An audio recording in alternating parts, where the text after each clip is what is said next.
to intelligence. You're kidding. Wow. Wow. Alrighty then. That's something I didn't expect. Yeah, he's really blown. Like, you can re-roll 8s, right? I can't. At any rate, when we last left off last week, actually, even though this is usually an every other week game, some of you had received, one of you PCs and another NPC received dreams that you needed to leave the Underdark right away because the real threat was heading to the surface.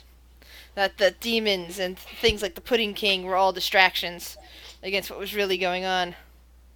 On your way out, you guys hid as a whole battalion of undead, along with a rather large black dragon and a drow were on the back of it. Since he wasn't here last week and his character hasn't said anything about it, I would very much like Quentin to roll a history check to see if you recognized said drow on the back of that dragon. Hey, it's my nephew. Oh, that's fair. Where's history at? Oh, there. Nope. Yeah, you Nope. did not recognize him at all. Nor have you heard mention of a male drow that rides on the back of a black dragon. Most Not of our familiar. celebrities are female, so like. Exactly. So he's completely unfamiliar to you. You don't recognize him in person, and you did not recognize him from just description or anything of that nature. But clearly, he's headed with a force to the surface. So you managed to wait until they passed on the other side and made it up to the surface.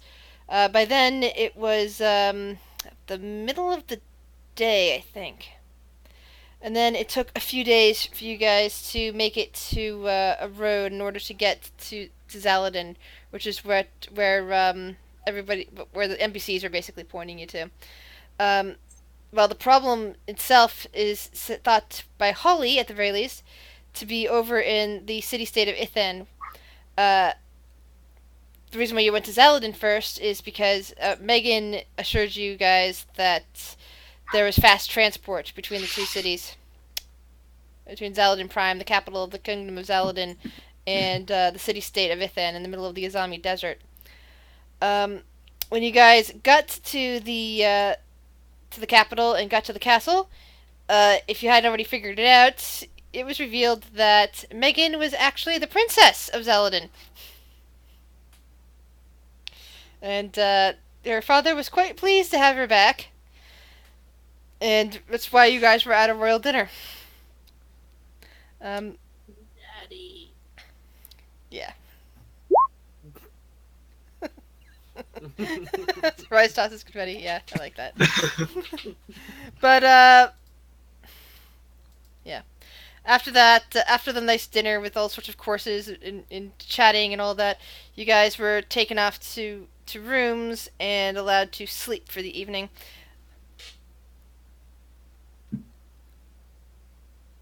One second, I need to get the right page. My days past thing.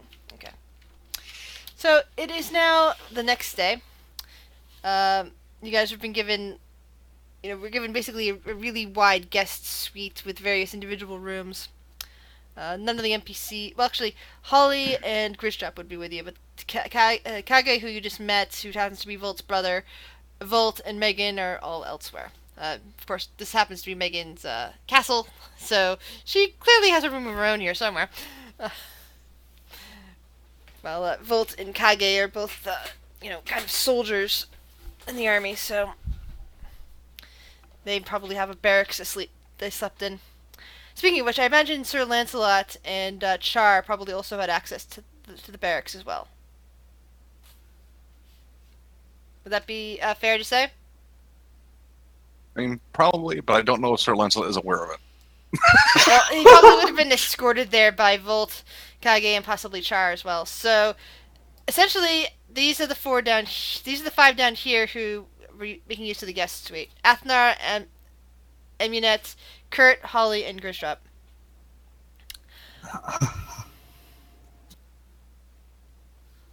How fancy are the pillows? Very fancy. They are as comfortable as what you would remember from back home. I'll In the home of a steal matriarch, one. anyway. I didn't live in the house of the matriarch, but I'll steal a fancy pillow. Yeah, you can steal a fancy pillow. My pillow. All right.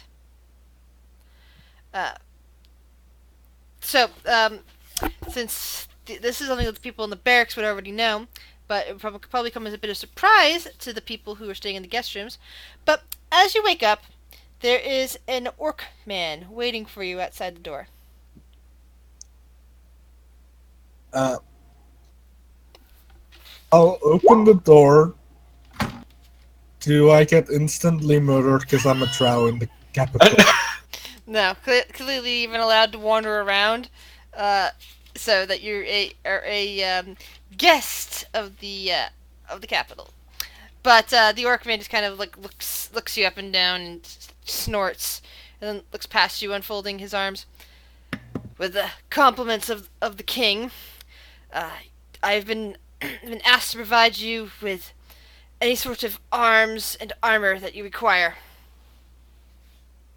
Within reason, of course, nothing enchanted, but we do have some rather good equipment, unlike what you've been carting around. Kind of eyes Athnar and Kurt specifically. I look insulted.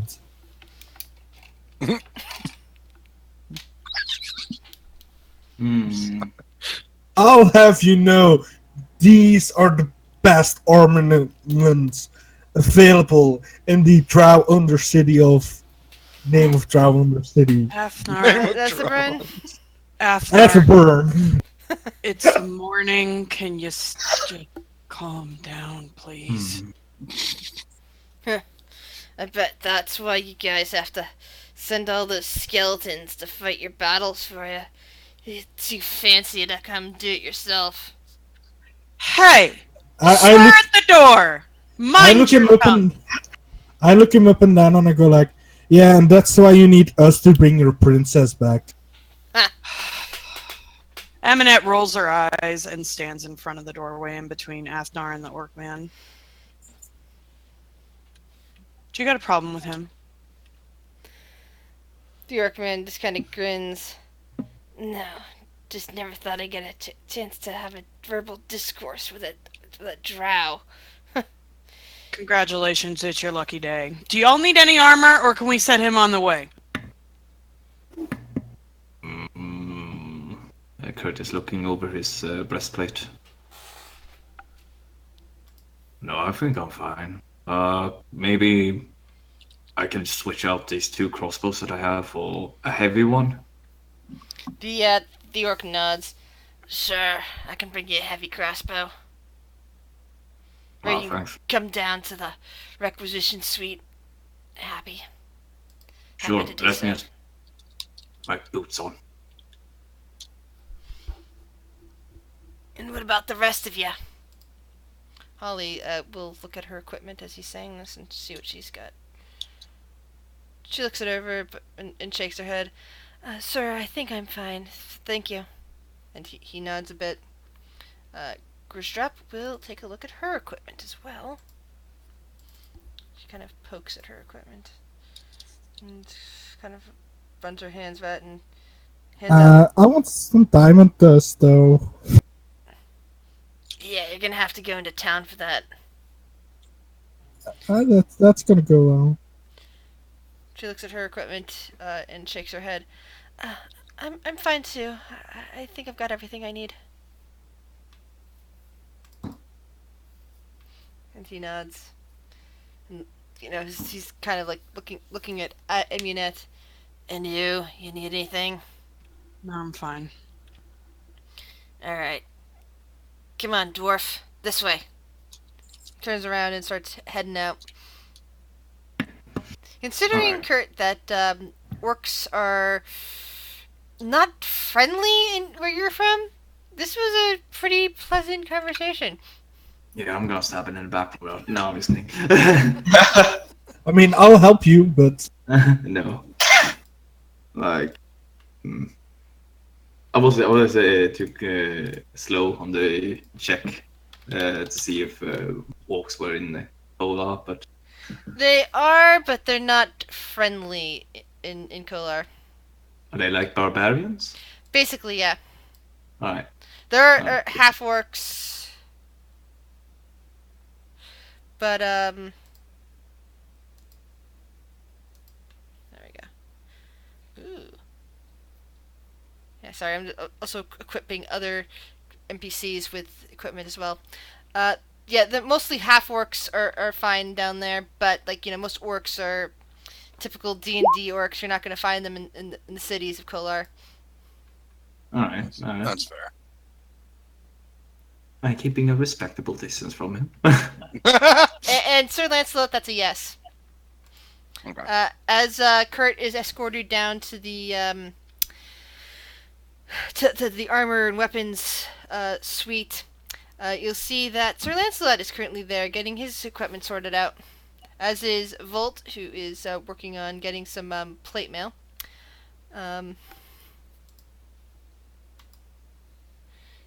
The orc man-at-arms apparently kind of nods towards them. Here you go. Alright, thanks. Check the crossbow. See if it's decent. It looks decent. Good. Trying to check any armor that I would have had any better use of, but I don't think I do.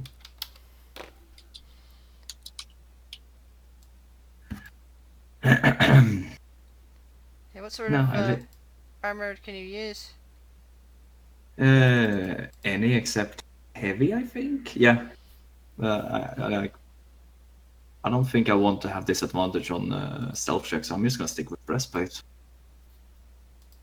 Otherwise, it's half plate. Yeah. Alright. On AC isn't that important.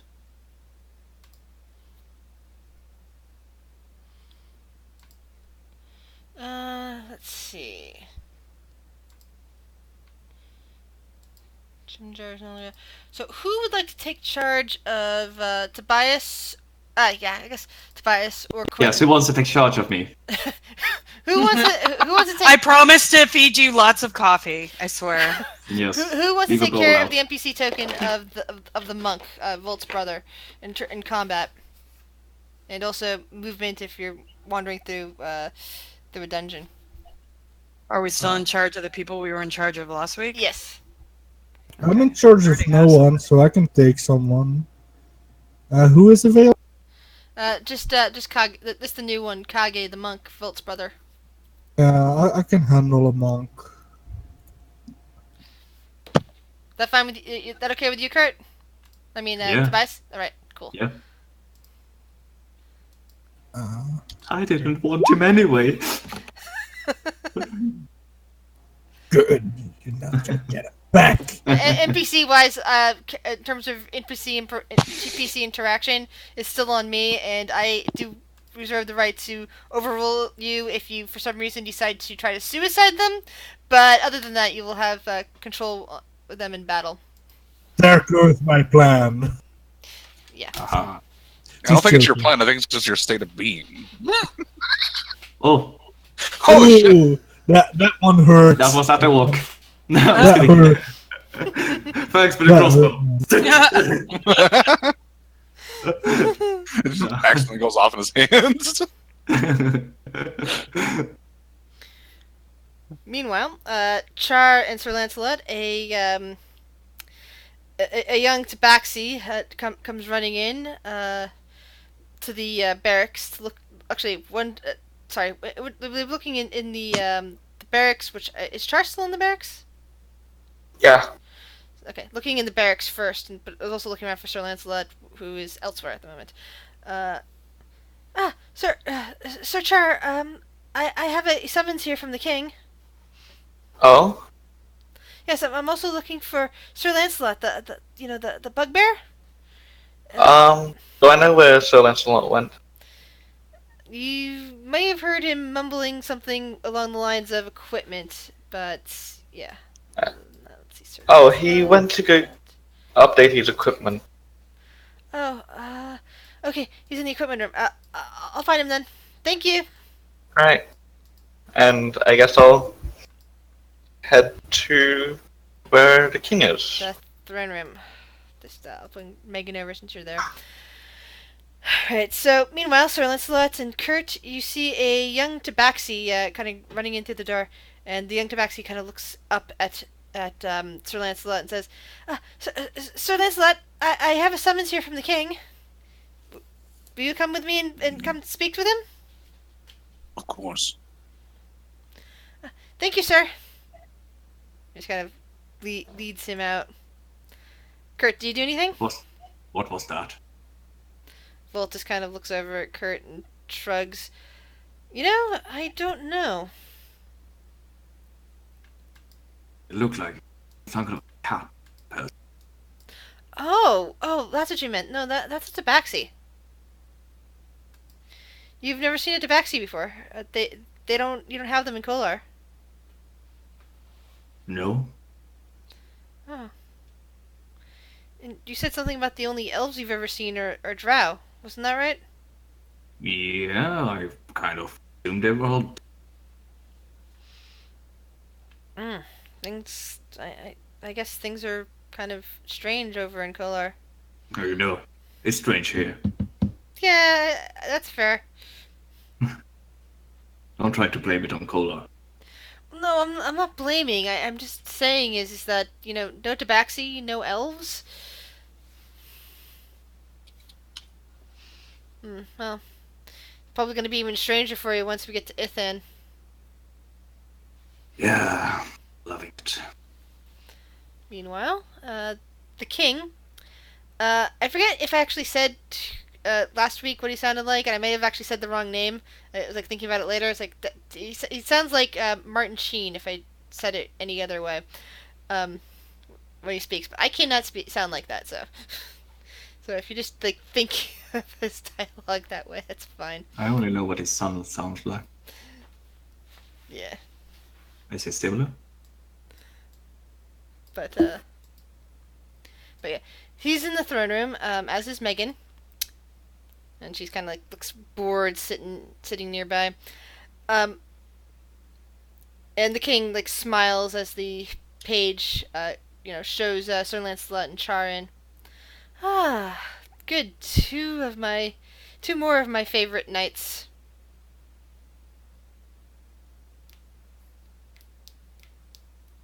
So just kind of gives a bit of a bow.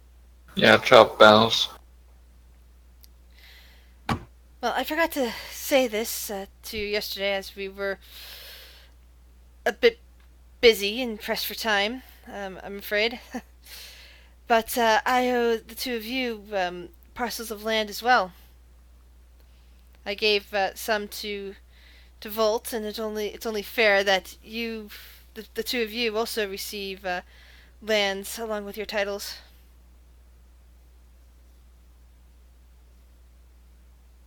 So just kind of tilts his head. Now, I know it might not mean much now, but land does help you earn more money when you're not, off doing other knightly duties. And he kind of smiles a little at Sir Lancelot. It's also a place where you can build a homestead and farm and, live a peaceful life after this.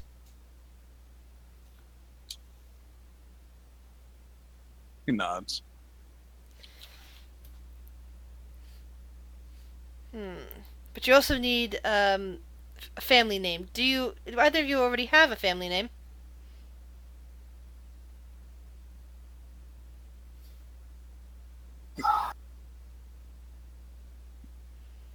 I am Sir Lancelot. That is all. Alright. I've only ever gone by Char. Well, along with the lands, you will also be receiving titles. And titles require a full family name. So, You will be Sir Lancelot. Sorry, GM pauses for a moment as she tries to figure out a good name here because she's bad with names. The king would be far more eloquent than she. Sir Lancelot Tougher.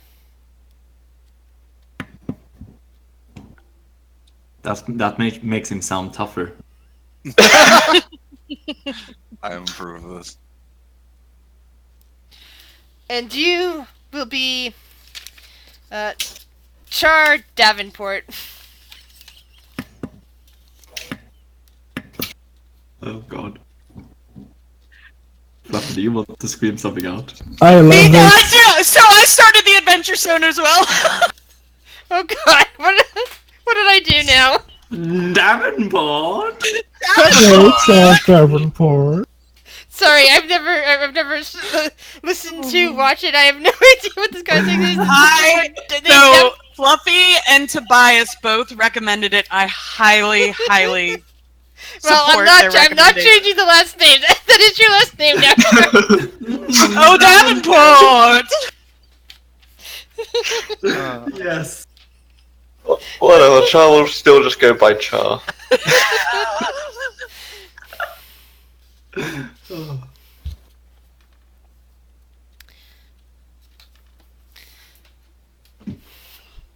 So that's a tougher. And he produces two scrolls in his hand. The page comes over and bows and takes the scrolls from him and hands each off to one of you, one to each of you. And it describes a parcel of land to the south along the border, where each of you now has basically enough land for a large farm, or if you really wanted to, you could probably build a village or a small town there. It's basically land that you can do with what you want to do with. Like, build a house, try to mine it, build a community that you get to tax with your titles with titles and lordships here. That's pretty much what lords have the ability to do. Mm. And yes, I love the Onion Knight picture, by the way.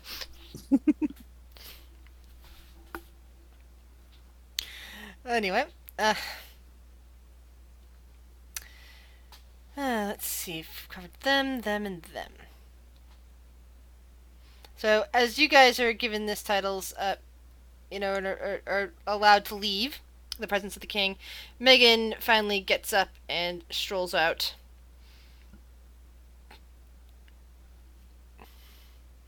Meanwhile, Amunet and Athnar, you're in your room.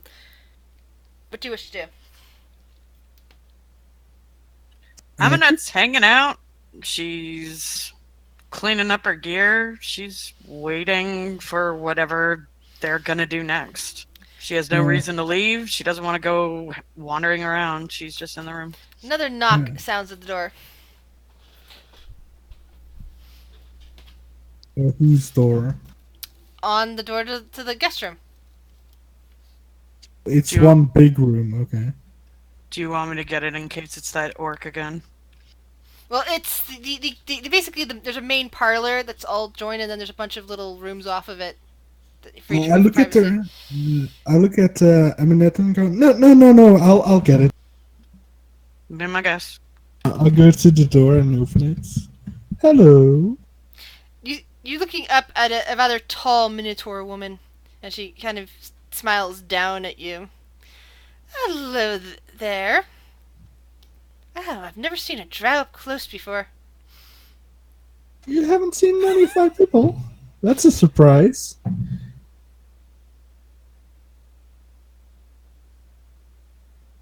Nice to meet you. I'll point up my hand in the air.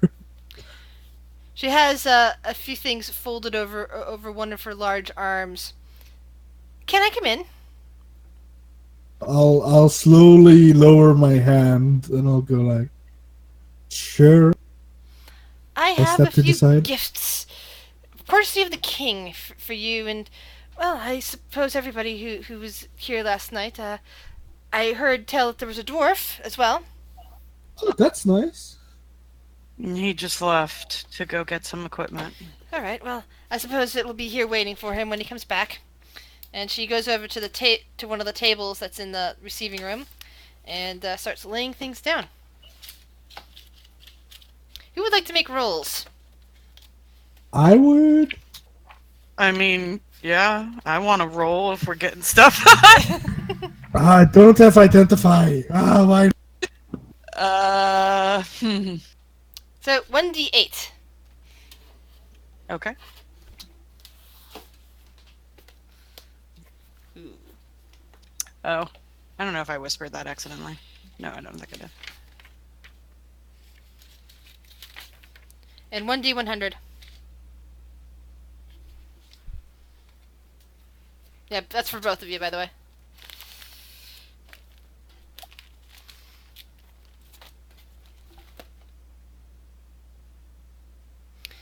Ooh. Don't know if you can use this, but as you're looking at the table, the first thing that catches your eye, Athnar, is a very lovely set of chainmail. It looks very finely crafted. And amulets. Okay.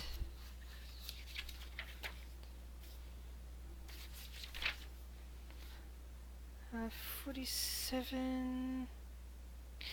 You see a beautiful potion bottle that catches your eye first. Potion of giant Roll me a 1d5.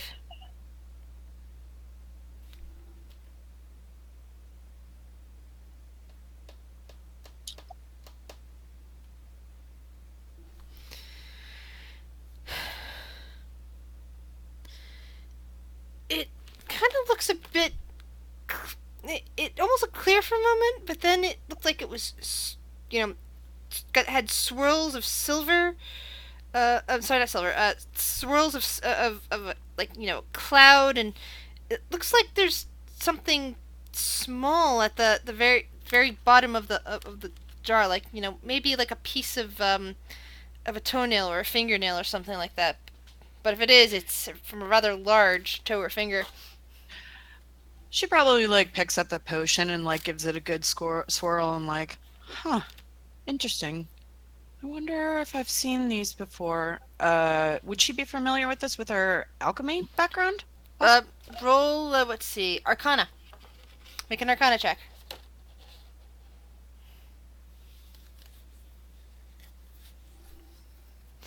Yeah, you kind of look at it, and it comes to you in a bit. It's like, oh, a potion of giant strength.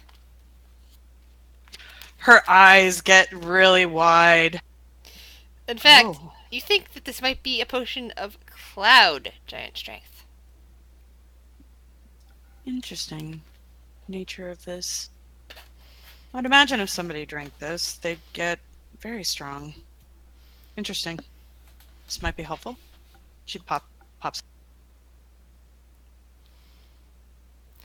Grishdrop and Holly both look at the table. I am going to make rolls in private. Actually, no, I don't have to make rolls in private. You guys can see what I'm doing.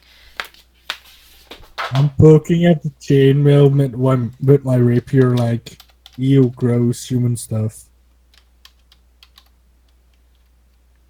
God.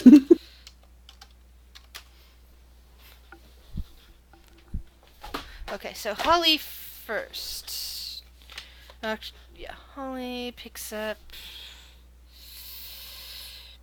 She kind of nods appropriately. Oh, a potion of greater healing.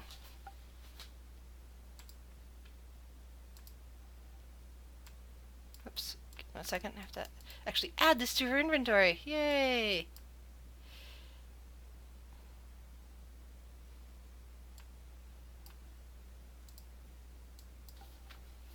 Potion.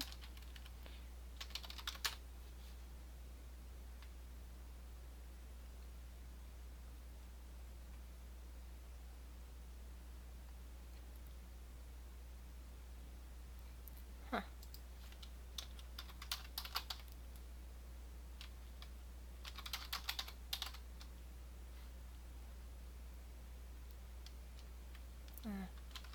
Hold on.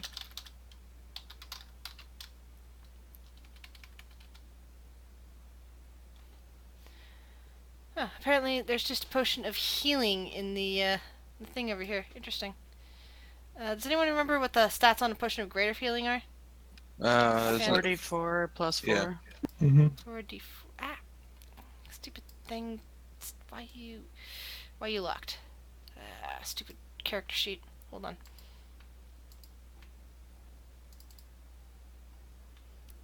Okay, so I need to edit. Oh, for some reason I have. Oh, that's right. I already had a potion of healing in here.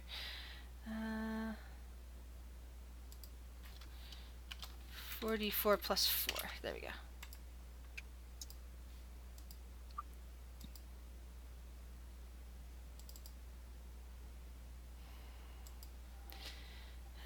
Joy.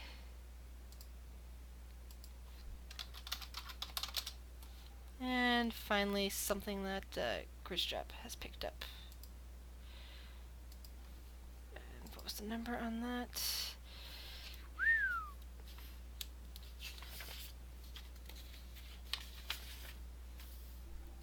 And that is a 49. Alright. She picks up what looks to be a sword from off the table. Huh. This is interesting. And it looks almost too big for her, but it seems to shrink down a little bit in her hand.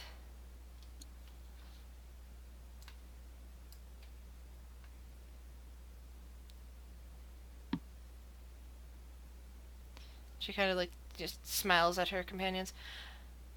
Oh, this is nice. There is one more item at the table, and that's for Kurt when Kurt walks back in.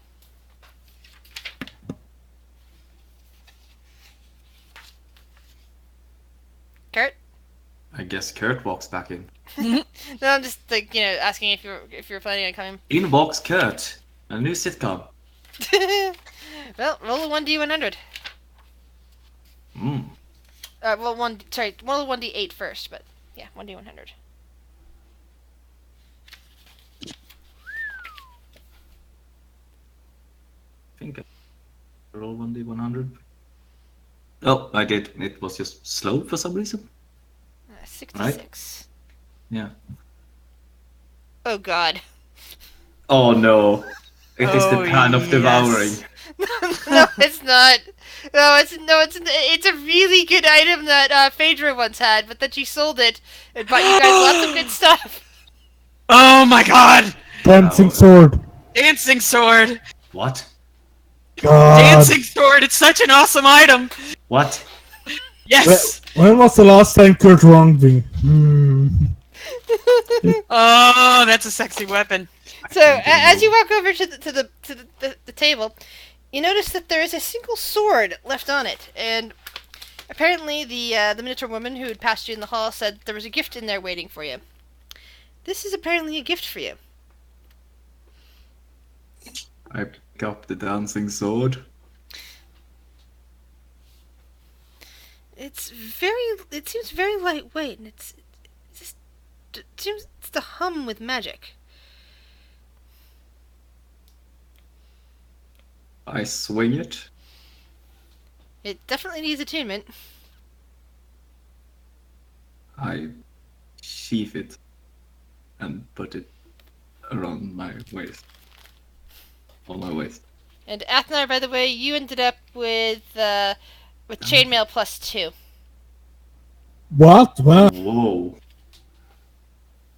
Hello. Hey Kurt, if you wanna have like a swap, I'm fine with it. I don't use heavy armor. It's a medium. Wasn't it chainmail? Chainmail is medium. No, chainmail is heavy. Yeah, chain shirt is medium. Oh God, I can't use it for like Okay, so long. then I'm willing to swap that out for the chain shirt. It's only one number higher. So I'll say that it's actually a chain shirt, not chainmail. Meanwhile, the same Minotaur woman comes and finds Sir Lancelot and Char as they finish up what they're doing, and says, I'm sure that the king did not already expected me to give you other gifts, but I do have gifts for you as well.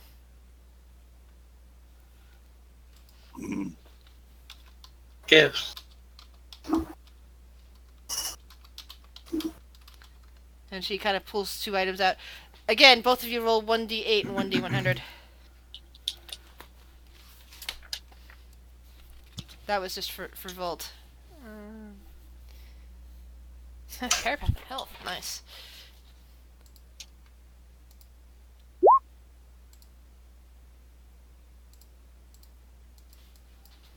There's a lot of H in this that has been rolled, and I don't know how I feel about this. Char, 38. Char, you receive a shield of +3. Ho! Oh, God. okay. Hi there. I'm gonna- You wanna switch? Hey, I still got a And so screenshot plus so 2, Lancelot guys. has been handed a spell scroll. I stare at it. So the shield was a plus what, sorry? +2. 3. Oh, 2. Oh, Oh, hold I on. thought you said 3. 3. Oh, I hold thought on. you No, yeah, it is Said +3. 3. Sorry, my bad. What? It's God. Literally +5 AC. That's fine. Hey, you Yeah, guys! that's fine. It was time for you guys to get magical items in this game. The other Yeah. game, you guys found a bunch of magical items already. In this game, because of the nature of it, you haven't found any before. Yeah, I need to find someone who wants to buy magical items. Oh, That's- is that actually my Well, you're AC now? you're heading out to Ithan. Ithan is a great place to buy and sell that sort of stuff. Are you Yeah. using that shield? Yes or no? I'm not Yes. using that shirt. I The need the shield. shield.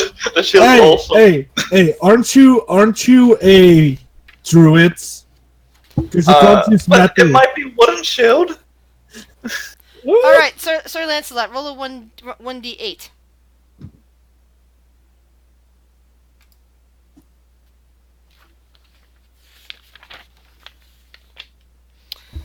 Okay, this is ironic.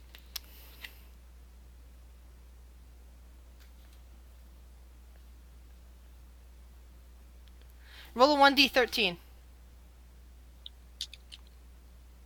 13! I love 13. You have found you have been given oh, hold on. I was looking at the wrong list.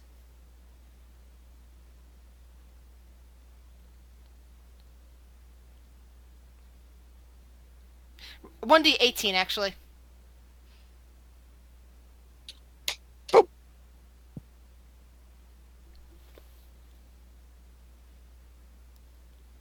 11. You have a scroll of hold person. That's nice. Oh, damn.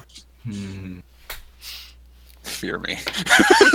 Do you have to be a spellcaster to use a scroll? I don't remember.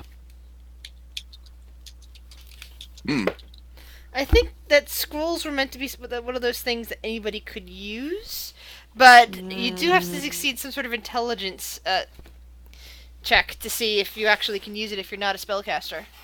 Look, Chris is DM per ruling rules of the world. Yeah, whatever. Especially since this is a Lars and everybody in a Lars was supposed to be able to use magic in the first place, but when I converted it over to D&D, I had to neglect that.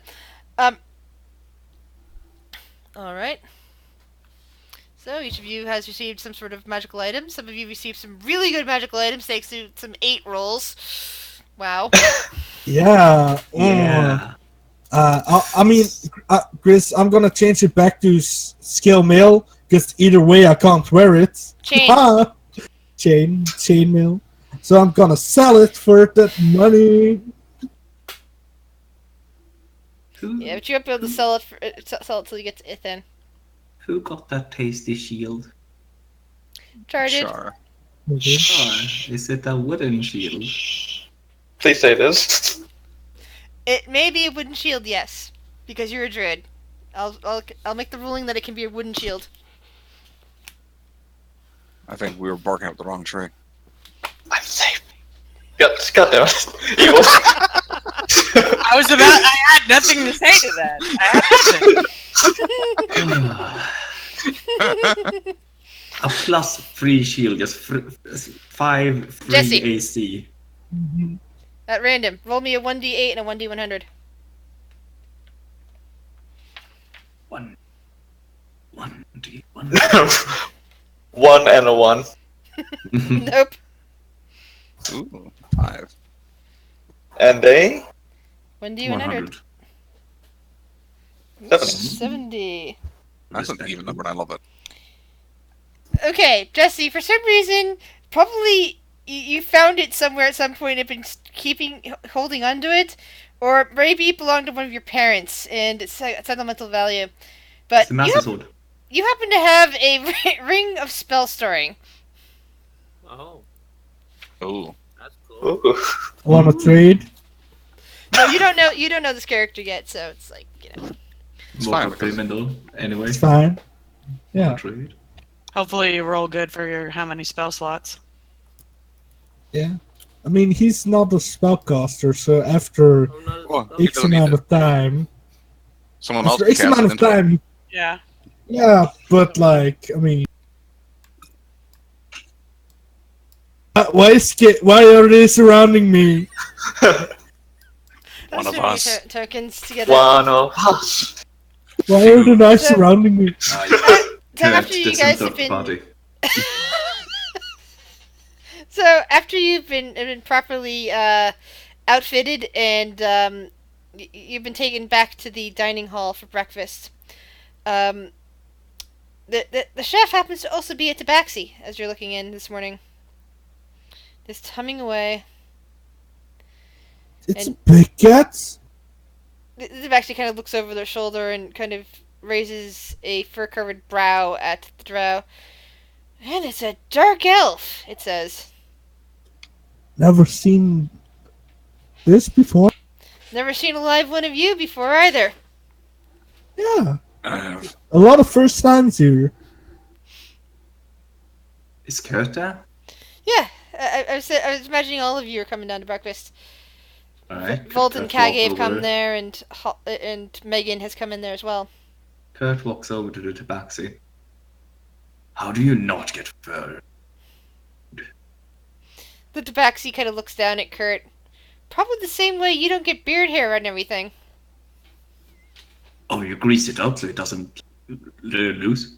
The tabaxi grins out of bright teeth and goes back to stirring whatever it's stirring. There'll be some pancakes on in a minute. A weird sizzling sound from the hot stove, and the smell of cooking sweet like dough come Swedish. sorry fills the air. Swedish meatball pancakes. No, I meant like it's kind of sweet, as in sweet-ish, and then I realized it sounds like Swedish, and that's not wrong. It's a Some- Swedish dish. Yeah, you put some lingonberry like syrup on top. It's good. It's fine. Little savory, yeah. little sweet. That's my yam. Yeah.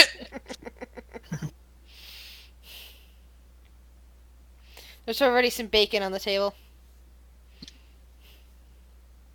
Yeah, Megan is. might as well just take bacon. Yes. Megan is just kind of sitting there. She kind of looks at the rest of you. I really want to go with you. Wouldn't go. Yeah, who's stopping you? My father is attempting to, but I have been trying to point out that it is part of our royal duties to ensure that this mission happens. And I will not abandon my companions in this. Then come with us. She nods and then kind of grins a bit at Unit.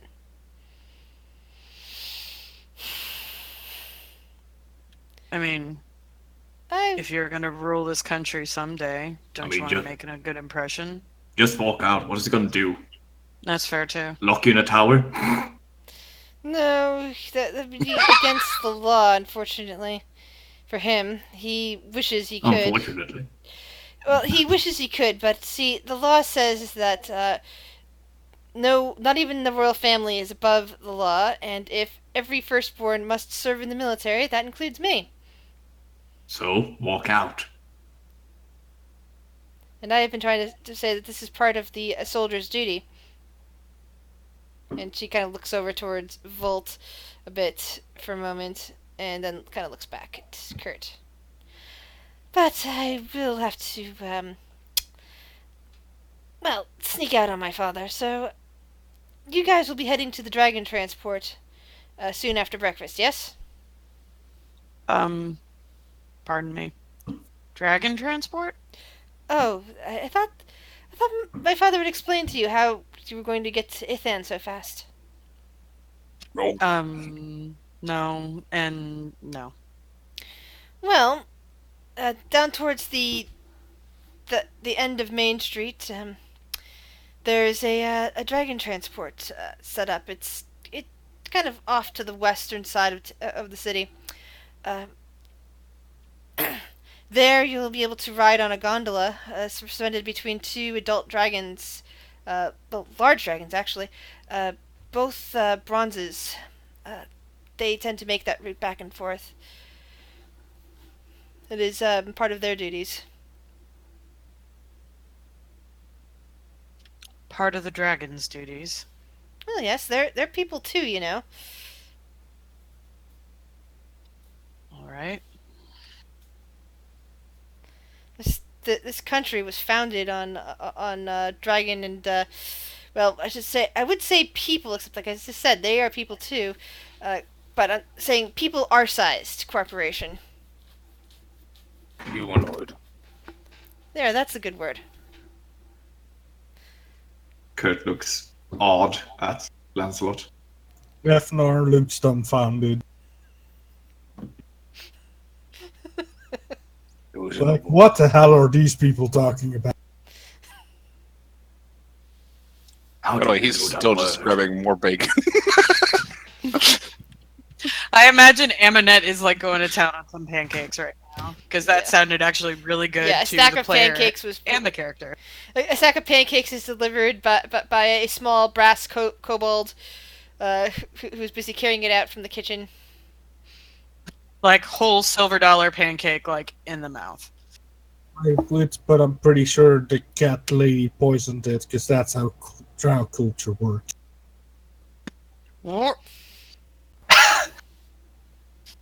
Aminette like looks over at Afnar like a little scared. Megan kind of glares at Athnar. I'm sorry. Pocket bacon! More like napkin bacon, but- as well, you know. So, I haven't done anything bad. I know who you are. I knew who you were. Like, Now- if I wanted to do anything bad, I would have already done it. Probably. Aminette just sighs and shoves another pancake in her mouth. She's tired of, everybody picking on Athnar.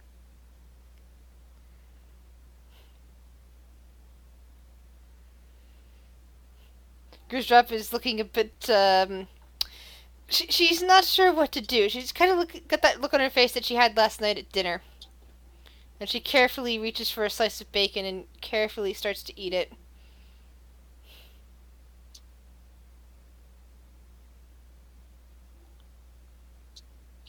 Aminette will take one of her pancakes and like put it on Grisdrop's plate. Just be like, eat. The goblin just kind of, just kind of widens her eyes and looks up at Amina. For me? Sure. And she kind of like pulls a smile a bit on her face. Thank you. And she gets to slowly eat. Hey. And she'll like lean over to Lancelot. Mid bite. I need to try that. That looks really interesting. Anyway. I got something. And I want to be able to use it, but I thought maybe like a strong man like you, strong bugbear like you, This might be beneficial. And she'll pull out the potion of the giant strength, and she'll give it to Lancelot. He's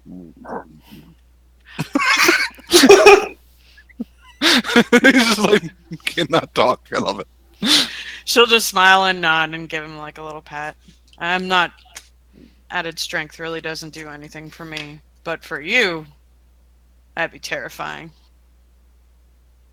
That same kobold comes back in and delivers a bowl of various berries and a second bowl that appears to have something white and frothy in it that somehow standing up and curving over a little bit, but it's really difficult to figure out how in the world it's doing that. It's weird looking. Megan, on the other hand, seems to know exactly what it is and is picking it up and scooping bits of the froth out and putting it onto her pancakes along with some of the berries.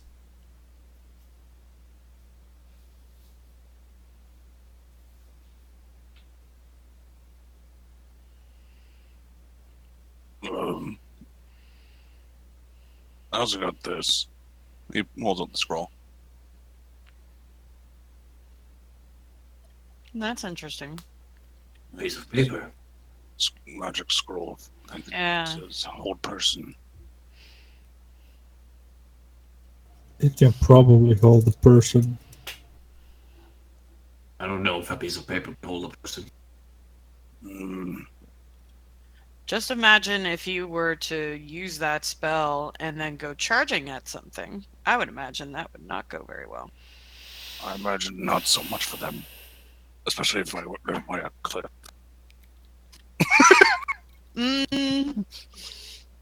True. I got this, and I hold out the sword. Put it on the table. Actually, you know what? I'm gonna slice some pancakes with it. Nice. Like I can imagine like Kurt like skewering a whole stack and just like putting them on the plate. Yes, that's what I'm doing. Is it This entire time, normal? I've been like putting cream and jam on the stack of pancakes, and now I'm cutting it up, and now it's like a cake. Nice. See, made a pancake cake. So that's Megan a actually pancake chuckles. sword. And just as you hear that, like, you hear the little kobold behind you say, "Wow, that looks tasty!" I grab a stack and I eat it. One of the cut stacks, it looks like a piece of cake. Yeah. The kobold kind of rushes back into the kitchen and starts yammering excitedly about the cake that the dwarf was putting together from the pancakes. You have designed a new food. It's not new, it's Swedish. To them, it's new. Mhm. Clearly, because that kobold has not seen it.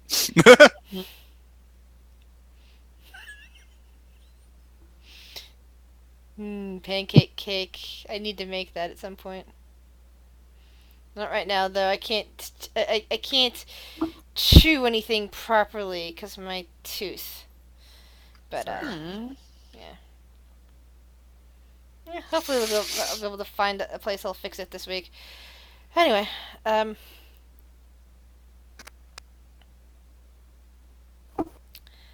so as breakfast comes to a close, the kobold and the tabaxi now come out and start clearing off the plates of finished foods. And Megan slips off, kind of nodding to you, but otherwise being quiet about what she said earlier. And Tobias, that looks awesome. Have you made that? Yeah, How tasty is it? very. It's just pancakes and cream and berries. Thin pancakes. Crepes?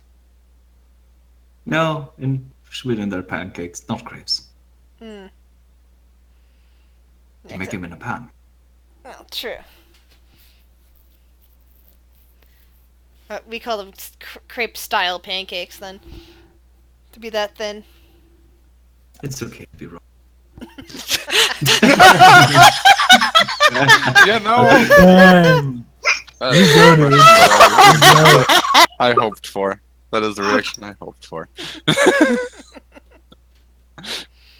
At any rate, uh, so Megan has headed off. And what are the rest of you guys doing now that that breakfast is done?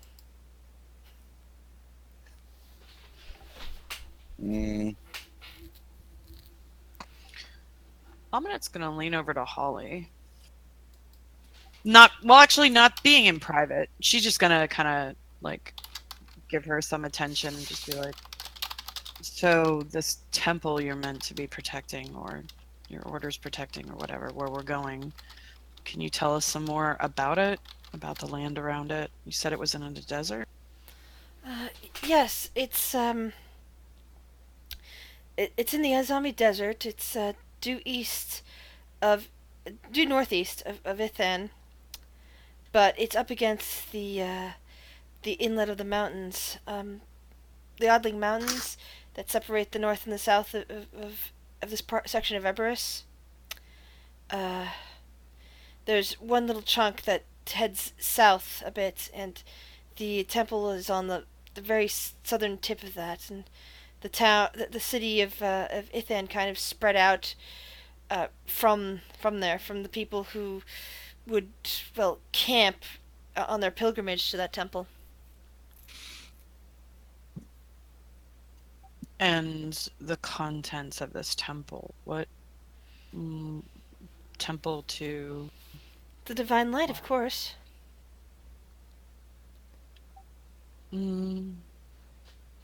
Amanette kind of like fiddles a little bit with her pen that she's taking notes with. Divine Light. Roll a religion check. Okay.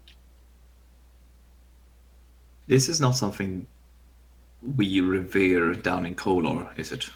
It's the Divine Light's something that's known worldwide, regardless okay. of how long things have been separated. Are you sure? Yeah. You would have even heard about it in the Underdark. I would imagine Amanette doesn't. Yeah. With that. I mean, it doesn't know anything more than like, you know, the casual person would know when somebody is saying the word God, but it's basically like, you know, you don't go to church. Church, you don't know the religion, but you at least know the word God and understand what it means to the person saying it.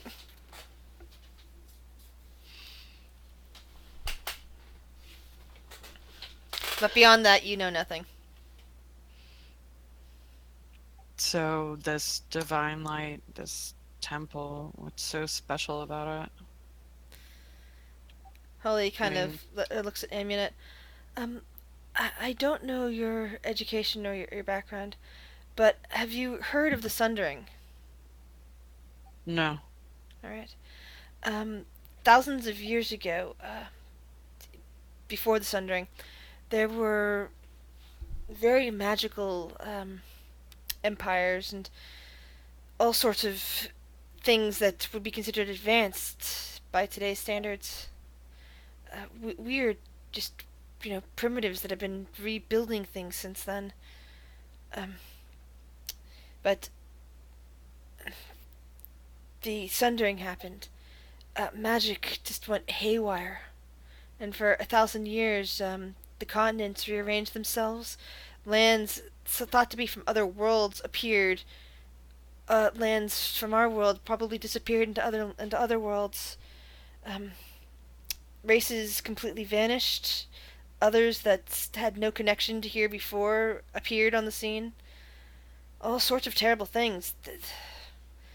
And it lasted for 1,000 years. Dragons were nearly hunted to extinction. Some races just were completely wiped out by it. And the Divine Light basically said that 4 temples needed to be built for the elements on this side of the world. And they were fire, water, earth, and air. My temple happens to be the fire temple.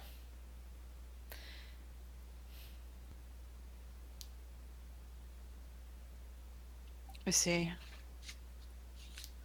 So what caused this sundering? No one knows for sure. Whatever happened, it's believed that magic and magic empires were blamed, and so for 1,000 years, magic was all magic, not just necromancy here in Zaladin, like the way that necromancy is treated here in Zaladin, but all magic was treated with a death sentence. It was a long period of ignorance. That's a shame. Yeah. So something regarding the elements in this temple, yours being fire. Yes. What inside of it?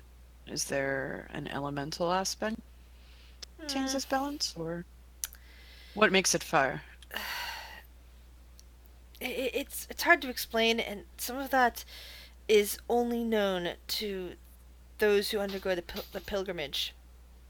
So I can't tell you or explain it.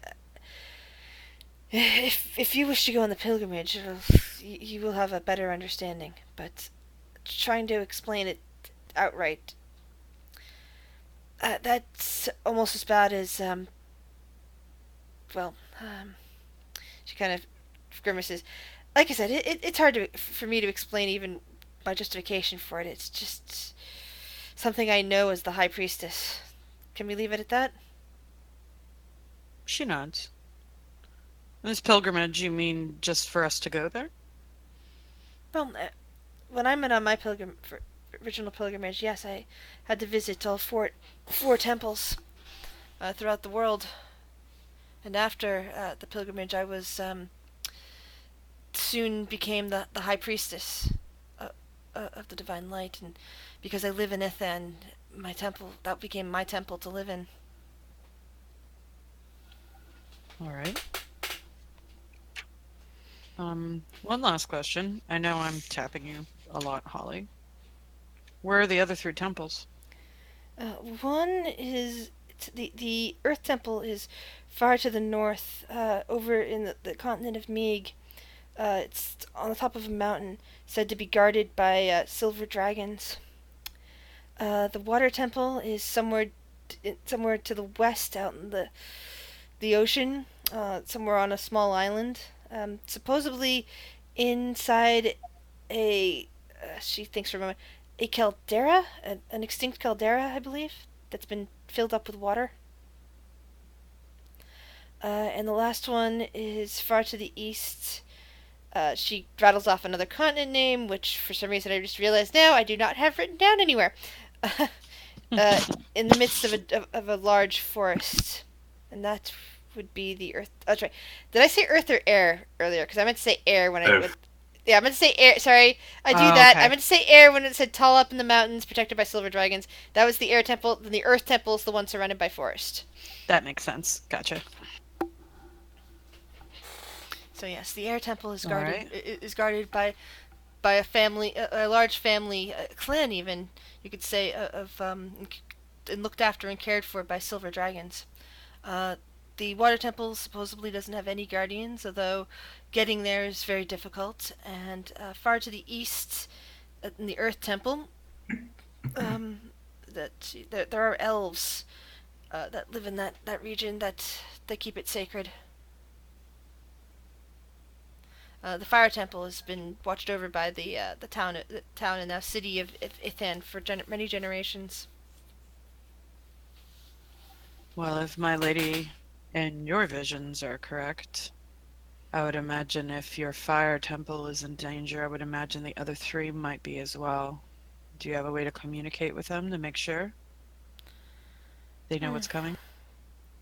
Not particularly. I will have to. I'm going to be making a second pilgrimage to these temples after I check on the Fire Temple. All right. You do not have to join me if you feel that your mission lies elsewhere, but this is what my mission is. I don't guide my mission. My mistress does. And she closes her journal.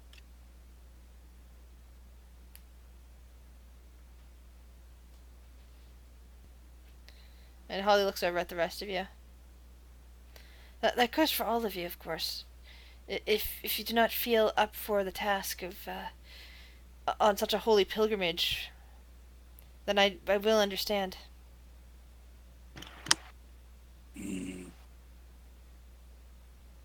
Let's just go and stop the apocalypse. I can get back down to the Underdark. Aminette shakes a finger at Kurt and be like, yeah, I'm a Kurt on that one too. Grisha just kind of looks a little bit startled at all of this and, just kind of finishes her pancake. You already found the sun, so why not? You're basically halfway there already. Again, minor illusion underneath the breakfast table. I lift up the table. Oh, that's right. No, sorry. The plates were already cleared off. Grisha has already finished her pancakes. Yeah. Thankfully, there's nothing on the table anymore for Sir Lancelot to displace. But the kobold comes running back in and says, Sir Lancelot, please, what are you doing? I keep hearing them. I'll find them. What did you see? Is there something? Did a rat get in somehow? Ugh. Clapping. Aminette is clearly chuckling a little bit under her breath. This is terrible. I set the table back down. I'll go warn the chef. The kobold goes running back into the kitchen. Kage and Volt are just sitting there staring at Sir Lancelot. Grisha, who thought she was eating pancakes for a moment, blinks and, just kind of pushes back. Just kind of blinks again, and one of the paintings on the nearby wall just kind of falls off the, all of a sudden, and clatters to the floor. I didn't do that. Man, we gotta get out of this. Yes, I agree. Yeah, we should probably move on. Volt nods. I can take us to the Dragon Depot. It shouldn't be too far from here. I know the way. Like I said, I've worked with some of the dragons. I'm gonna look over. How are you guys having trouble with us? You guys have dragon riders. How? Kage kind of folds his arms and kind of glares at Athnar. Have you even taken part in any of the war? I mean, of course, if you did, that means you'd be a complete enemy of the state, and, some stuff we get to do to you then. But if you've never fought, then you really don't understand anything. I mean, I know we sound like. And you look like the kind of guy that's never really gotten into a fight. Am I right? I mean, I wouldn't say that, my friends. How about you keep your judgment for later? I agree.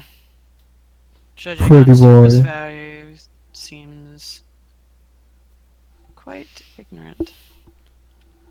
She kind of says when I look. Would it be fair to say that I have been, in semi-conversation with Gage for, a minute? Maybe. Why? Oh, I know it's coming.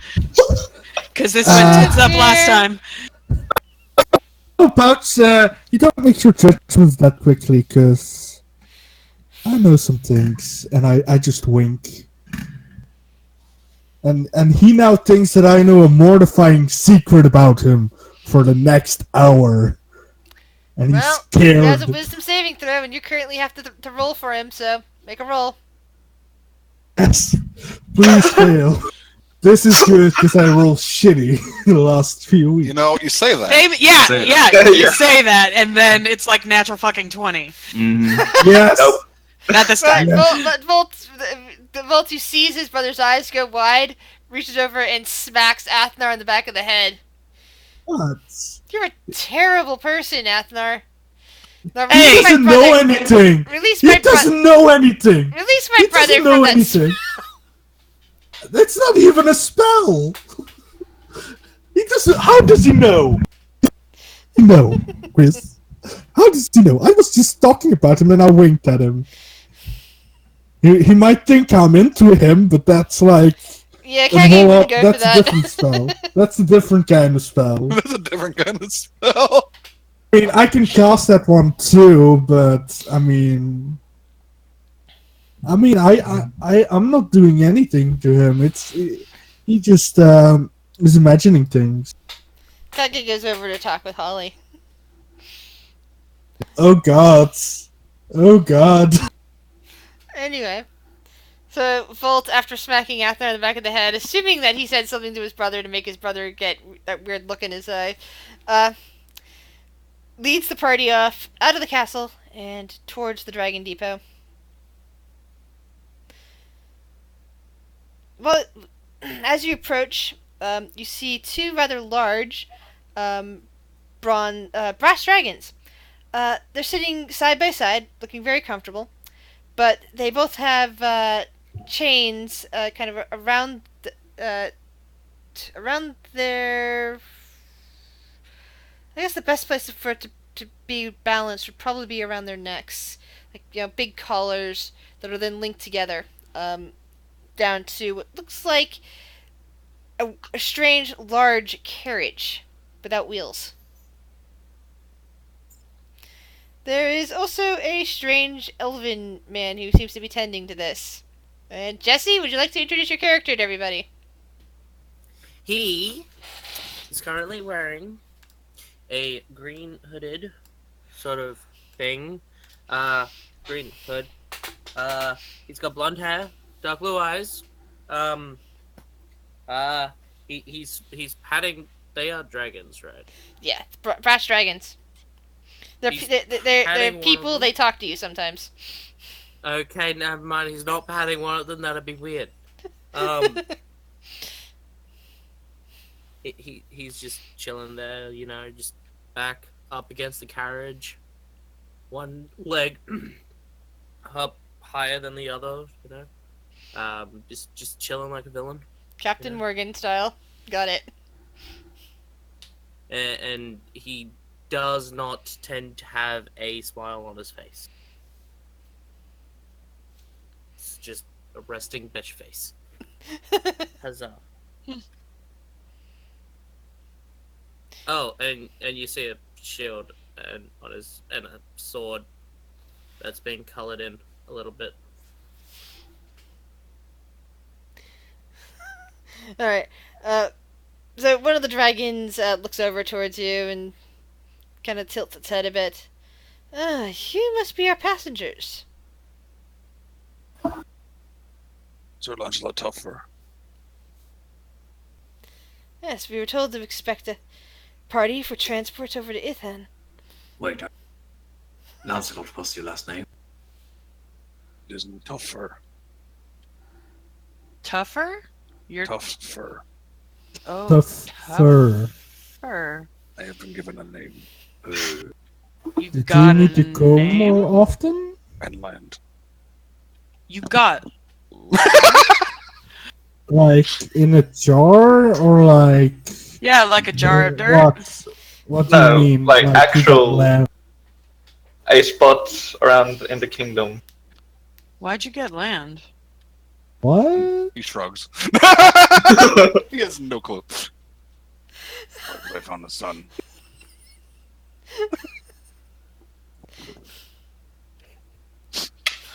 Volt just kind of looks over towards Lancelot. I'm so tempted. Actually, more like you helped bring the princess back, at least in the king's mind. Oh. Yes. Where's my What's that? land? Yeah, looks at Kurt and looks at Athnar. Who the fuck are we then? Yeah. Volt looks ashamed and whispers, "You guys aren't citizens of Zaladin." Yeah, we're worth nothing to these people.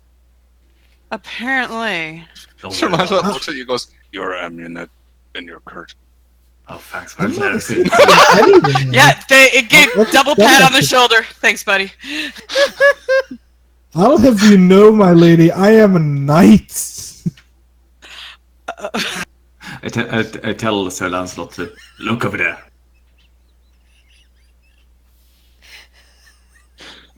Does he look? I don't know if he's going to because he's like, Make a persuasion check, I guess. Make a persuasion check and make a wisdom saving throw. Persuasion. Yay, I'm great at persuasion. So Lancelot's will is tougher than your persuasion. I stare at you. Probably confused more so than anything. I nudge. I mean, I have to go do the clap thing. The dragon that was trying to talk to you earlier, meanwhile, says, It's rudely "Well, interrupted. are you fine folks going to get on board now?" Yes. Hold on a second. Is this normal over here? Like talking death machines? Please fail. The other dragon reaches up one paw and literally pushes Athnar down to the ground and whispers, "You are such a rude creature." I'm not rude. I'm just asking some questions. I'm curious, not rude, my dear fellow. You are a magnificent beast, if I might add. That seems to make the You- dragon angry for you to refer to it as a beast. It snorts and you you see a look bit of rested. smoke pouring out of You its should not nostrils. call a dragon a beast. I mean, It's I'm not pronounced no, rude. It's pronounced drow. I'm not from here. How would I know how to call a dragon? What? How do I refer The to dragon it? Is pokes he a he a or claw she? into your chest for a moment. Ho! Ow! Can you get your dragon off of our companion, please?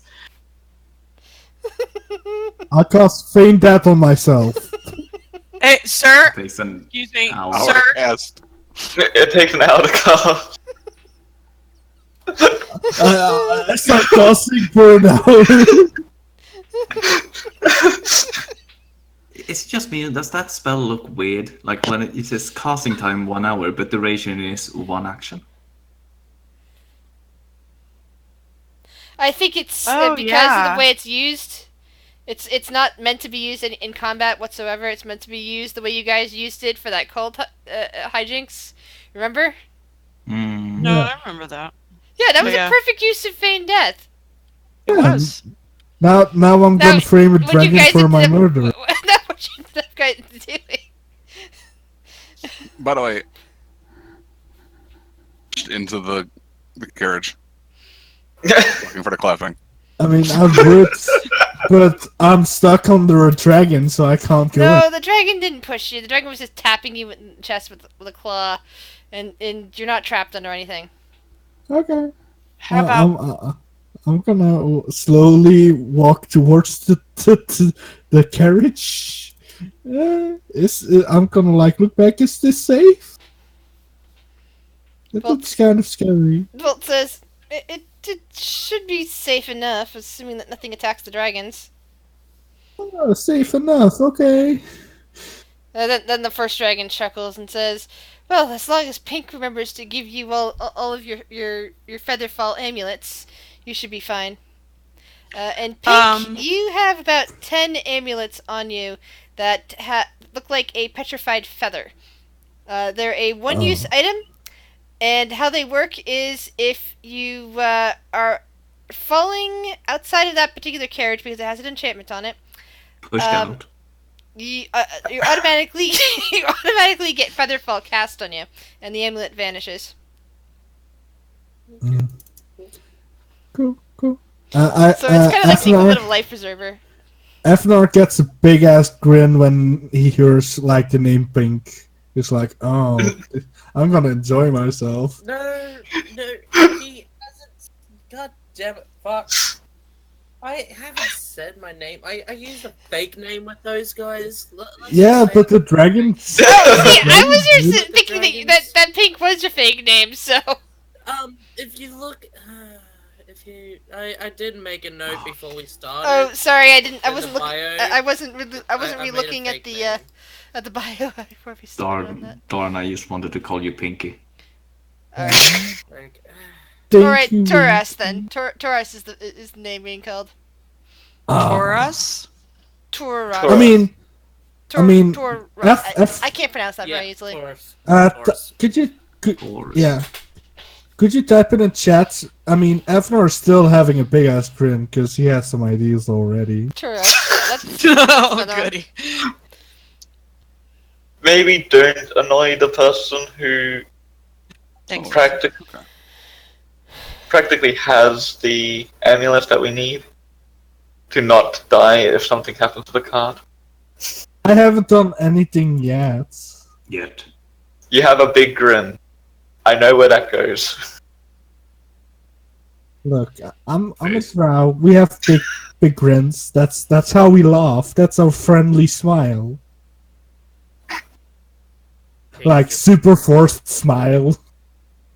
Sure. Just kind of sighs and just.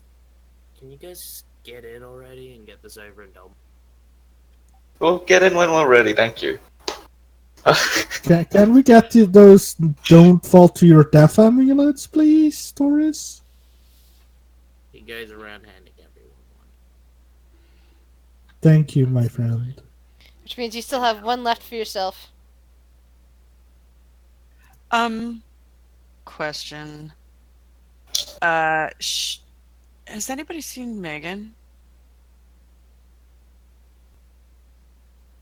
Not my problem. Well, I walked into the carriage. counts the amount of amulets. Yeah, she might not have it. There might not be enough amulets. Quick, let's get out of here before she comes. Let's see. Does Megan have Featherfall?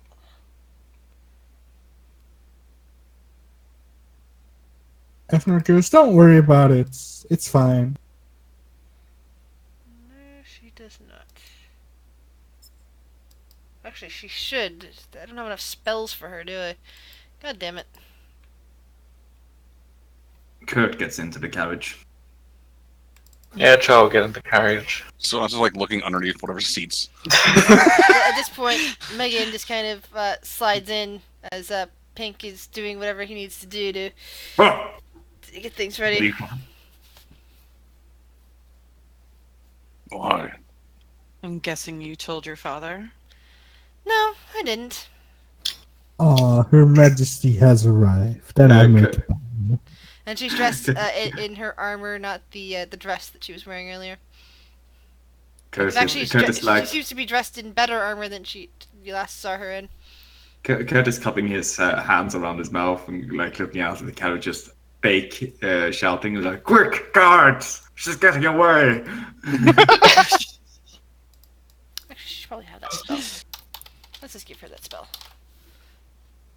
That's why I'm just the guards walk in, arrest me.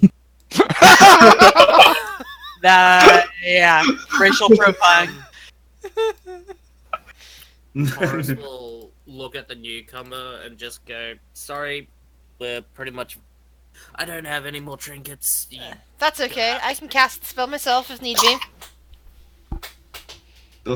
Well, aren't you Taurus special? He goes or back Pink? to doing shit. Does he not know this is the princess? Not really. Doesn't care. No. Megan Doesn't care. doesn't care either that if she's being called out. No, sorry, you're not on the list. Kicks her out. She You're not on- manages to get in next to Volt. And seems to be chatting with him as Kagi goes and sits next to Holly. Come on, Taurus, we have a place to go. Also, I noticed that doing this dragon flying thing actually kind of works because I've got stats good for animal handling. So that's great. Hey, he's not an animal. I know, but shush. Some of the baby dragons can count for that too.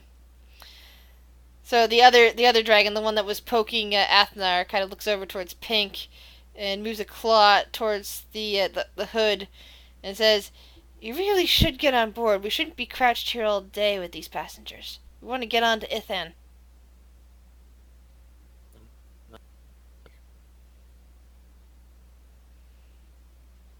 Wait, do I navigate them or Your Like job it today. is to basically keep the carriage secure, make sure the chains are lashed, and in a dire emergency to release one or both sides of the carriage, and hope that the feather falling amulets don't fail. Okay. Cool. You So take the I'm dragon not actually spell. getting into. You take the dragon spell lead, and when they lead them off, and then when they start flying, you just hang on for their life.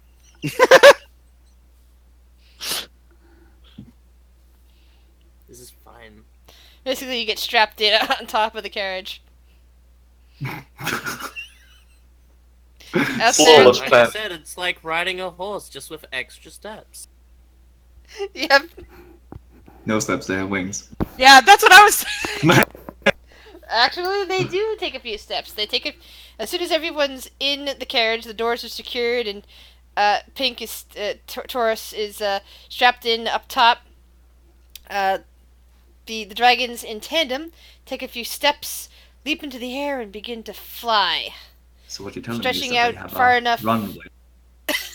Yes, basically. Stretching out far enough that their wings aren't going to hit each other, but that the gondola is got a little bit of slack. This is something that apparently they've done for a while before.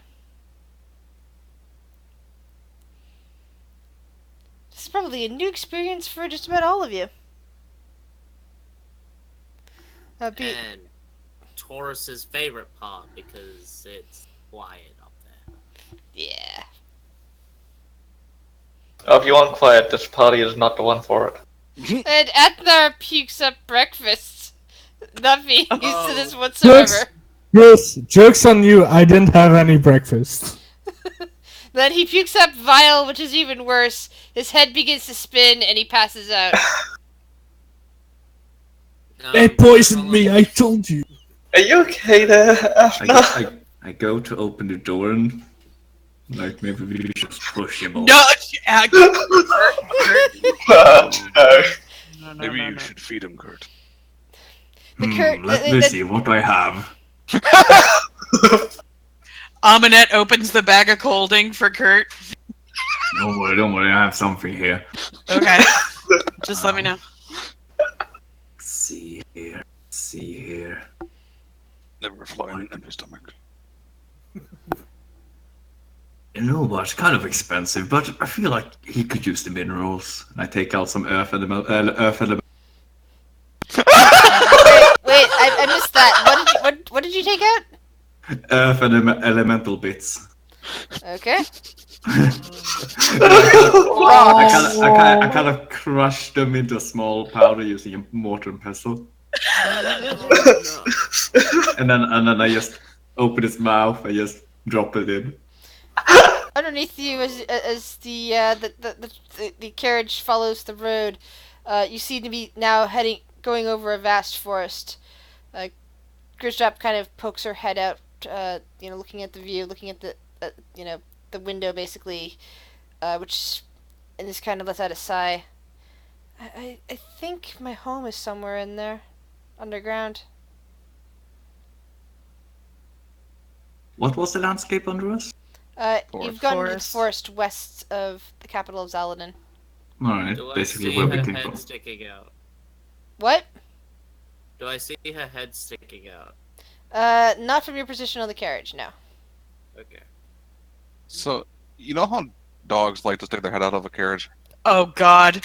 Yes. That is Sir Lancelot right now. Is hung out. Beautiful.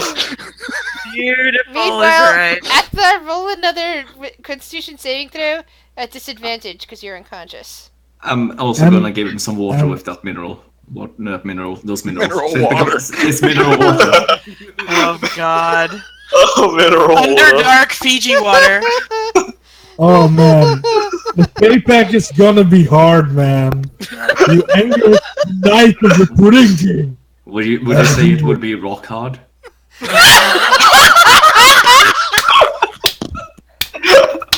You win this round, my friend. Hey, there's no one I other than Kurt. God. Gun Brigade is back. Athar, Athnar, you take 8 points of damage and are now Is poisoned. it psychic? You are now poisoned as well. God. Is there a way to add that as a mod? I'm just reviewing the reaction. And I'm like, maybe it's something more for wolves. What did you give him? And Annette will like lean over. I hold out some bits and pieces. No, it's from the Earth Elemental we fought. And you know that this is helpful?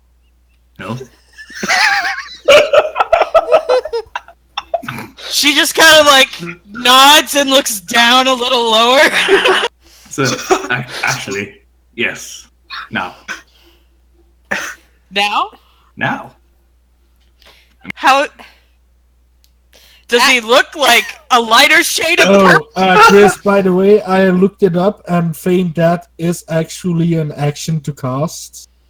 And So it was wrong. has a 1 hour duration. Yeah, it was wrong. I don't It- know it's why I just- rolled it. Yeah. It's casting time on action, duration an hour. Am I Yeah, makes awake sense. enough to cast Feign Death on myself? I'll be dead. You were you were about to get woken up violently by that sudden poison effect, and yeah, now you're awake again. Your eyes I'll push you bulging off the and carriage. froth coming to your lips, all rocky for some reason. I'll you know what? I'll pretend to be dead. That way I don't waste the spells. Annette pulls out her journal and just makes a little note about the reaction with Athnar. And then she just wants to like look over and be like, "Huh, I wonder if he's like really being helpful." Holy shit! He's looking overly dramatic at his death scene here. Did he Oh, no. really roll with disadvantage? The light is fading from He's the poisoned. sky. Ah! Why does the world do this to me? Feels like, would you rather have him in pebble form?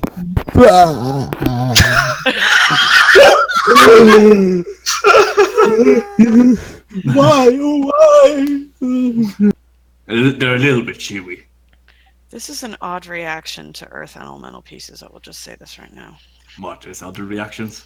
No, the dramatic, This is whatever the this hell is it an odd, is. this is an odd situation.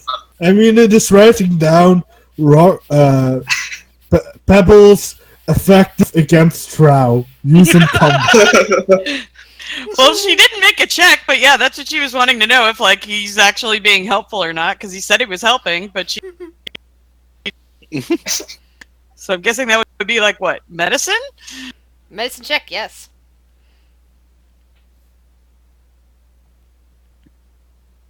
You can see that he's alive, but that he is poisoned somehow. That he appears to be getting beads of sweat at his hairline. That his fake death can't hide. Kurt, I think you might have poisoned Athnar. Well, this wouldn't have happened if he was just a dwarf.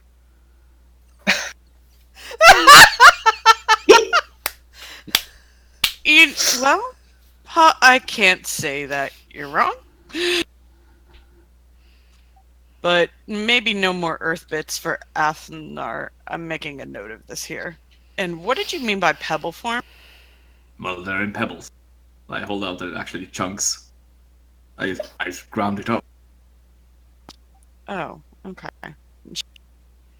Amunet, roll, what's a good check for alchemy? An intelligence check would be good? Sure.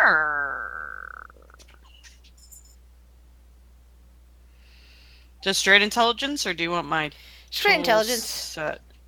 Or unless you want to use the tool set for alchemy. If you have options for that. I mean, I don't know what the check's for. Is it about the pebble? Yep. Okay, yeah, she'll use her tools. She'll pull out a little mortar and pestle.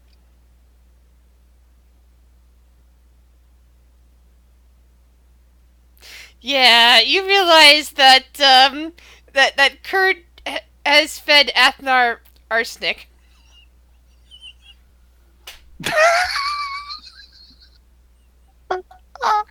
Maybe I'll use it. You No, she's like she's got her mortar and pestle, and like she's probably like sprinkling, like pouring a little bit of a vial in it, making a paste, and like smelling and noticing what it is. And then Kurt says that, and her eyes go wide. You can see underneath the hood. Not unless you want to kill us all. You just gave him arsenic. So made. Hard no for me. But if you enjoy it, I don't want to, tell you what to do, but none in mind. I sprinkle please. off it and put it on my tongue. God damn it! Athnar, you take another 2 points of damage. I'm killing Afnar. Yes. I'm gonna die before I get out of this. Death by poison. Arsenic poisoning. Roll, Well, we all know this for later. Do not eat an earth element. Kurt, roll Aminet is noted. roll Constitution saving throw at advantage for being a dwarf. Yes. I thought you may re-roll Constitution saving throw. Kurt, you suddenly take 10 damage as your stomach revolts on you. Shit. Oh. Are dwarves Doesn't resistant that- to poison damage or not? They Yes. get advantage on saving throws. And Ah. resistance, I think. Yeah, you take only 5 points of damage, but it's Yeah, a 10. resistance. But still, oh god, it hurts. Your stomach is just revolting it. And you need to throw up now. All the pancakes are coming back. Oh my I look, god. I look out That the window and can't throw out. Hopefully not catching Lancelot. I'm more in the front, so Alright. Khrushchev pulls her head back in from her staring wide-eyed at the forest below, and is like staring at the scene. Is like, what?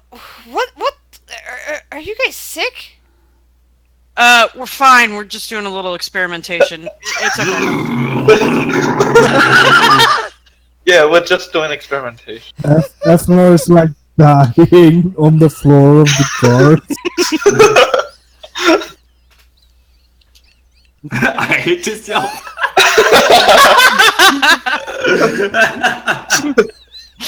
Perfect. I Welcome to the game. I This is imagine a normal you every flight, single day, like being super loud. I like how we got a drow dying on the floor. Vomiting dwarf.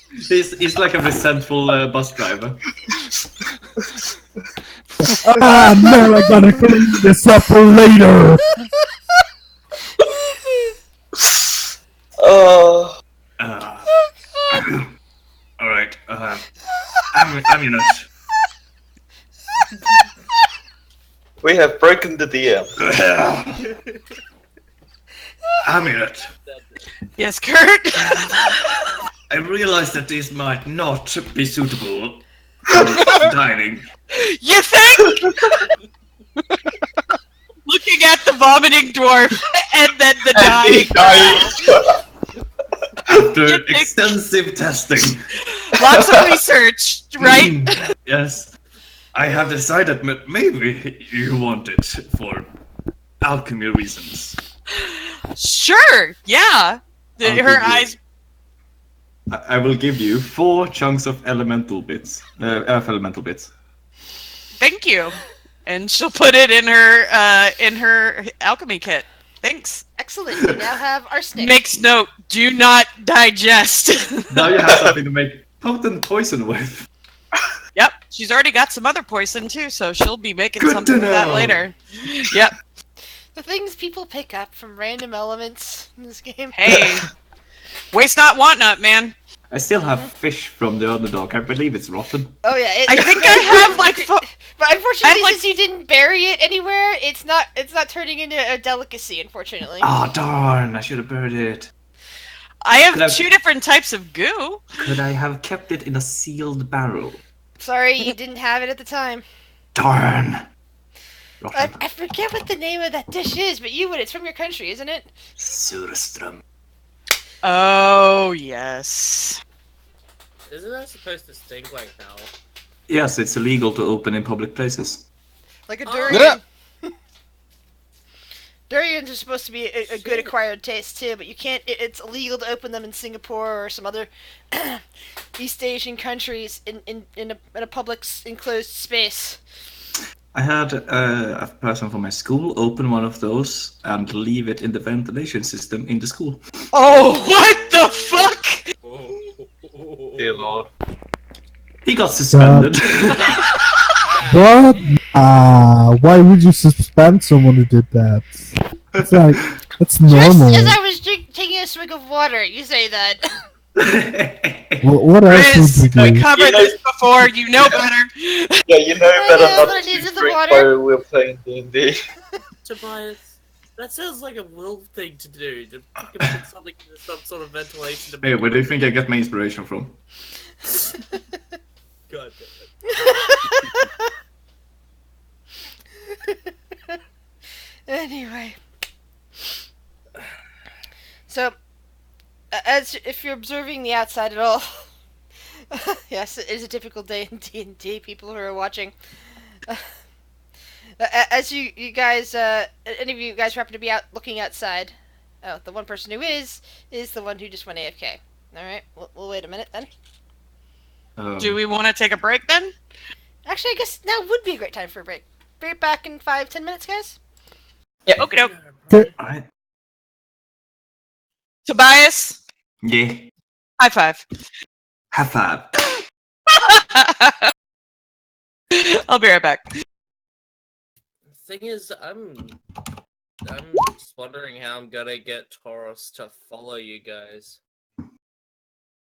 Well, you already stated that you hate this job. True. Fuck it, I quit. Look, Harry. No, fuck this. Yes. Yeah. It's basically, I'm not cleaning this. Fuck this, I'm out. Poor Megan, though. She's supposed to be a princess, and she has to witness that shit. Oh, she's been through worse. Oh no. Also, is that really a fucking Final Fantasy character? Hmm? Like an actual image of? I don't know, but for some reason, Megan reminds me of like Kitty from Kingdom Hearts or some shit. Never played those games, so I don't know. Ah, shit. Hmm. That means you haven't really played the best JRPGs then. Haha. Never played any JRPGs. Oh shit. I don't know. I just don't like the combat system. It's turn-based. I It's know, awesome. but I don't like it.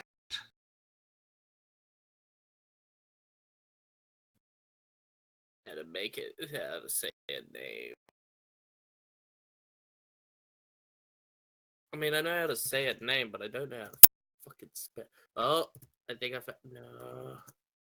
How do I... Is my AC correct? Really? For Where is some my- reason- Now looking at it, it doesn't look like anything like it, but shit, man. This chick, I'll just post it there, but for some reason, Megan looks like that for me. Super close to it. Yeah, short-ish. Hair. Same eye color. Wearing pink. Yeah, I can see why. Like, goddamn. And if you've seen, you should have at least seen Kingdom Hearts art style at least. Oh yeah, I've seen like Yeah. guy with big hair and big shoes with Goofy and Mm. Donald Duck. Yeah. So you can understand that it's got that sort of vibe from it. But it's like the only character here that kind of reminds me of it. Let's see. 15. I'm back. Welcome Fuck. back. I need to remember how my AC is 19 because it feels weird. My AC is 15. Better than Mm. Ralph's, finally. Well, Ralph got that new piece of armor, didn't he? Yes, with a +1 to my AC. Woo. And resistance to force damage. That we don't know about yet. True.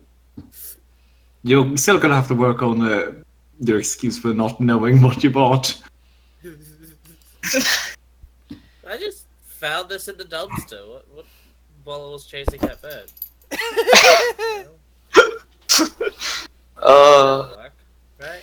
Not work. Always the way that it goes for him, though. I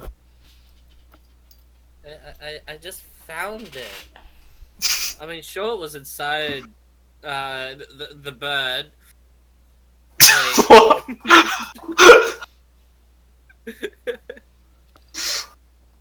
Oh, fucking hell. Welcome back, evil Fluffy.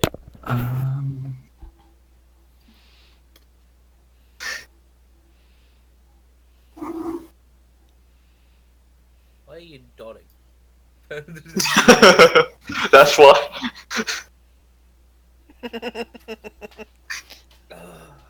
Yes, I am the ghost. Yeah, you find lots of weird stuff in weird places. Right, yeah. Rolls a Right. natural 20. Yeah, that seems legit. I mean, why not? It could have been tasty. Takes a bite of the armor. Do you know how big big or rather how small Kenku are? Do you know how big their stomachs are? Are you saying that their stomachs are like bags of holding? Yes. They're magical That creatures. they're flurkin. They're flurkins, basically. Yes. So, I will accept this. At least the one Kenku that had this armor was technically a flurkin. Kenku have the special ability of extra storage if they eat the item. To throw it from. Why does this remind me of the Warforged that installed the big holding into his mouth and solved all his problems by eating everything? That is awesome.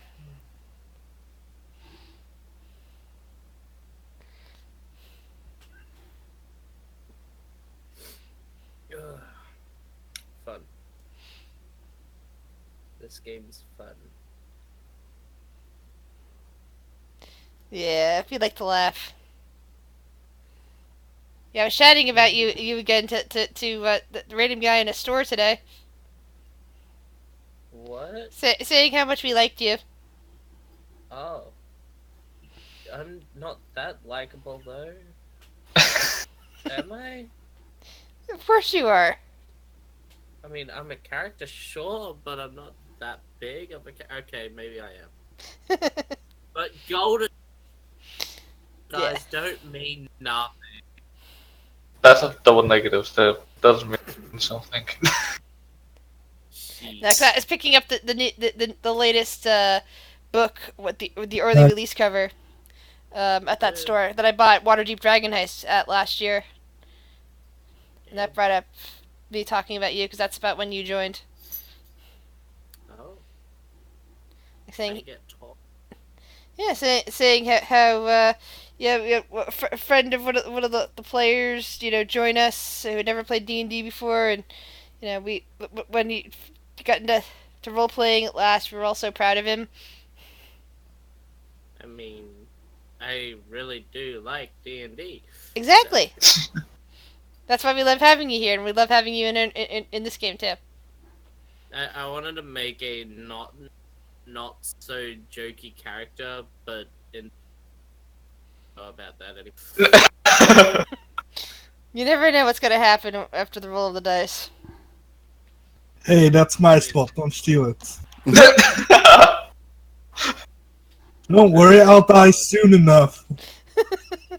Taurus does not like his name. Let's just say that. Don't worry, I'll make fun of Tortoise. That way you'll like Pink more. You already made fun of Pink in a session. Precisely. Look, Welcome back, Kurt. Do we have everybody? I think we did. how's the new book, by the way? Is Char here? Yeah. Or should I say nay? I'm already working Nay. I'm already working out ways that you guys could end up dealing with some of the situations from that book. I've already figured out how to Oh, play around boy. with it. Oh no. This is fine. That's Chris, we're already having trouble keeping the storyline straight. I cannot argue that statement. We already have thousands of loose ends. See, We don't need to add another one to that. See, what I go with is that it's a living world, so that you guys can end up anywhere at any time and not following any particular plot line. You don't have to be the ones to stitch it up. This game, this particular game here is a little bit more linear. Let's just go with that. Don't worry. Don't worry, we'll find a way to break Yeah. it. On the road is all random and breakable. This one's a bit more linear comparatively. You say this one is I have a unbreakable. choice. Challenge accept. God, don't say that. You know, Anyway, It's what we do. so those of you who are currently looking at the windows, which is mostly Sir Lancelot, notice that you're now out of above the range of the forest and beginning to approach the desert to the west. Before that, there is a single small mountain, and looking far below, you can sort of make out what appears to be a school of some kind. Kage has his head out the window there and is looking down and sighing softly. By school, do you mean a grouping of animals, or do you mean like where you study stuff? Study stuff. Okay. Yeah, at this point, Athnar, you're finally recovered from your poisoning, as is Kurt. I look back, not knowing anything this has ever happened, and go, "We're near the desert." We must be getting close to the temple then, or the south. This, although this yellow ground, Sad. is it like gold coins? Sand. Okay. Yes. Yes, I've done. I look at Yes, Afnar. I've done. I look at Kurt looks at Fafnor and then points down to the sand and go, "Look, dessert." Get it? No. My head's back out the window, by the way. Alright. The gondola begins its trek across the desert at this point. Pink and Sir Lancelot. Perception checks. Oh boy. We're gonna get shut down. I mean, what? Oh wait, I'm not muted. Shit. Ah, shit. We're crashing. Don't worry. Pink sees nothing out of the ordinary. Sir Lancelot, you see several specks in the air off in the distance, in the same direction you appear to be heading in. There's something ahead. That way. He kind of points his long arm out. We'll go to the window and take a look Yeah, out. I'll take a look out to see if he can spot it. Alright, the two of you, please also roll perception checks. Isn't there always something ahead? Char, you pretty much just see the same sort of thing that Sir Lancelot has seen. Charles gonna keep an eye on it. It's way too bright outside. Mm, Yes, it is very bright out here, especially in the desert with everything being reflected back.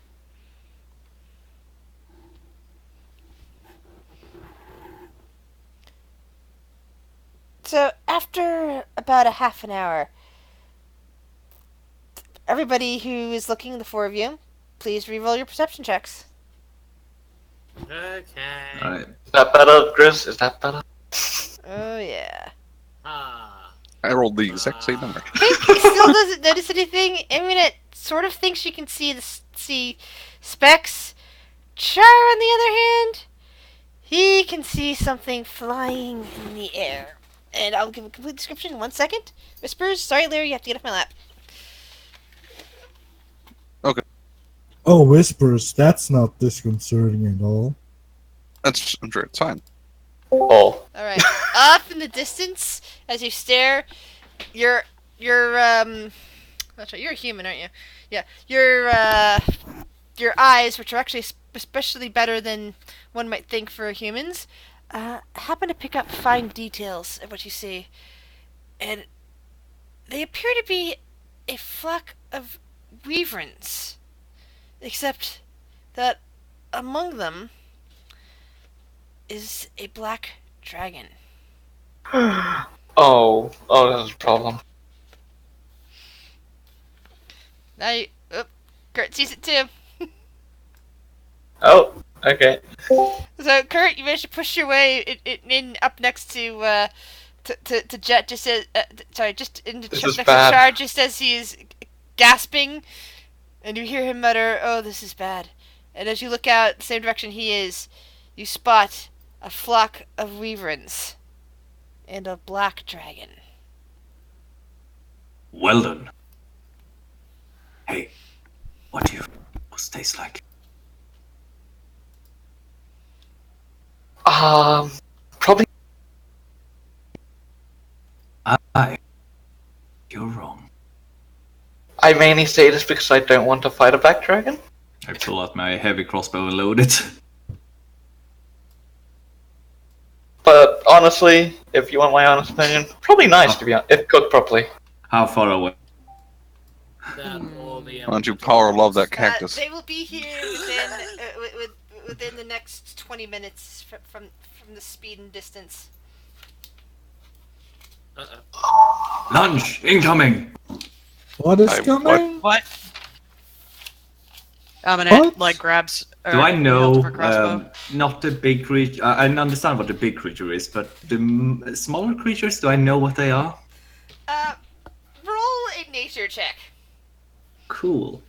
Do I wanna know what creature they are?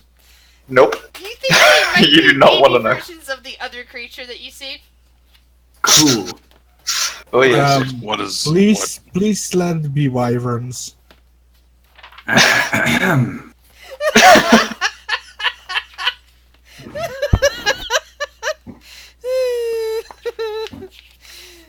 Char, what do you do? Chad just says under each breath, "Oh, this is bad." What is What? bad? What is it? We have a family of dragons heading right for us. What? Maybe they're friends? I mean, the dragons here seem very friendly. No, I doubt it. they're friends. Why? It This looked like one's... the one from down in the underdock. Oh, It it's... was undead. I mean, they're friends. It's a black dragon. I don't think a black dragon's gonna be friends. I don't No. know how well we It's- could deal with them in our current predicament.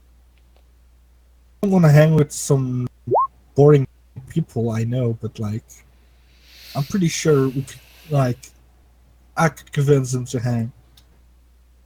Well, if we need to alert the driver and let them know that we need to descend to safety, we should do that now. Dragons! Emergency Taurus. landing! Just Yes. yell, that's- dragon. Is it like a rope to pull on? Yes, Like I can- bang on the I'll top? say Like- there is a rope that lets, ring and going back and forth. How really old not. is our dragon? Your dragons are both large-sized No, but like, is he like or huge-sized. ancient? Is he like a You don't know from this wormling? distance. No, that's the definitely one not a we're worm- the one we're sitting on. Can I There just are say they two look of them, very and they're young both for their age? adults. We can take him. Toro, What? black dragon, heading our way, along with other things. Wait, what? There, he points with a big, long, hairy arm. armor. Pink can barely see the tip of your fingers pointing, but he can make out the direction this time and see the specks in the distance.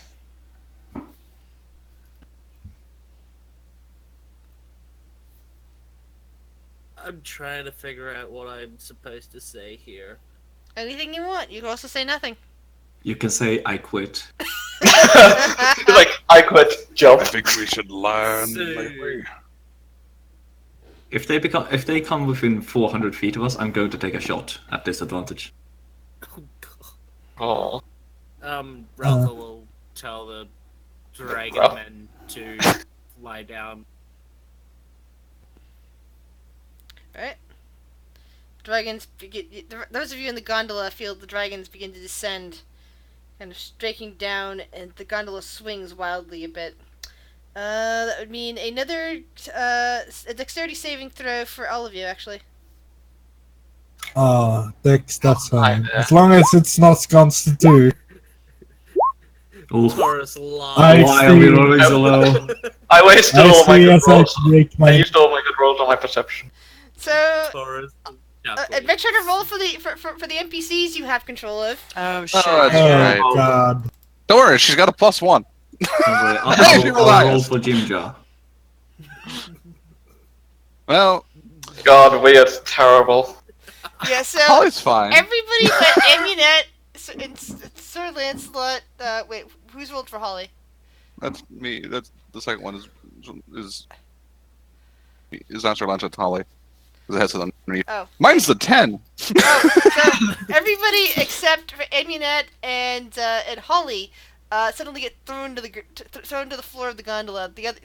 Holly and Amunet manage to stay upright. Pink, you're strapped in, so you don't have to worry about this. Don't forget that there's vomit on the ground. No, it mostly got thrown out the window. Damn it. Yeah, we're fine with that. Hey, how are you flying this thing? When do you get your license? Could this be a more smoother ride, please? Aminette will bend down and help people up while they're descending.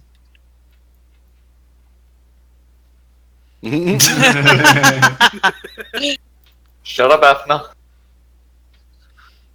I said nothing. It's gonna I can't do stones as you.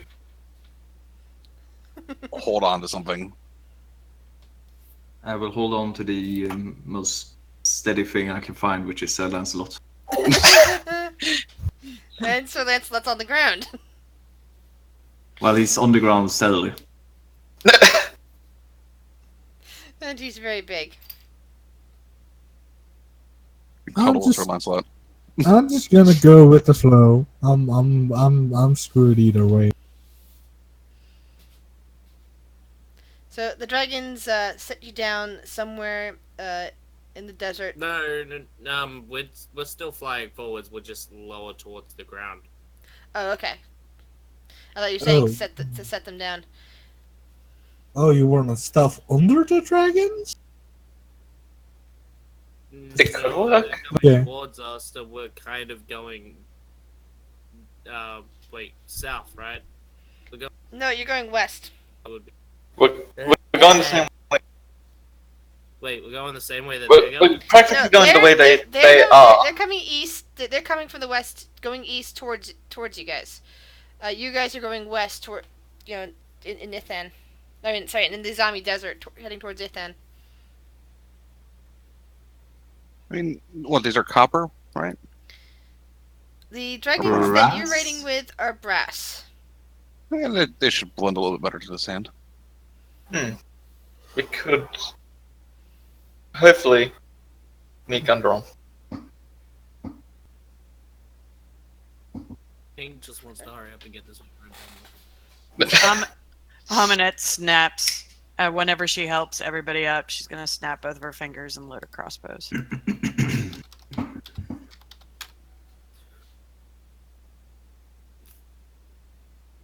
Did you just? Load all her crossbows. Oh, I was about to say because. She appears next to you, loads your crossbow, and runs away. Here you go! Don't forget to eat your lunch. Pinch your cheeks. Have a good day. Jokes Oh. before we die. Have a good day at school. Oh. Oh. Oh, that's their, Oh. Yeah, that's dragons trying to be sneak.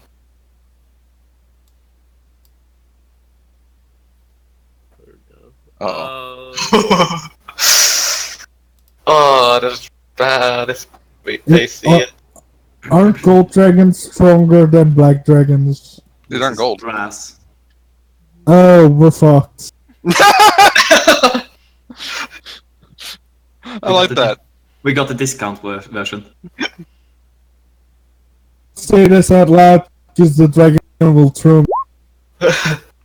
Oh Hey. no. Oh no! So... The dragon Wait. seems to be heading straight. Still seems to be heading straight for you. Wait. So the adult brass dragon rolled a dexterity. No, sorry, perception dexterity. Sorry, never mind. Yeah, Stupid. dexterity because you were asking them to stealth, and perception to be spotted.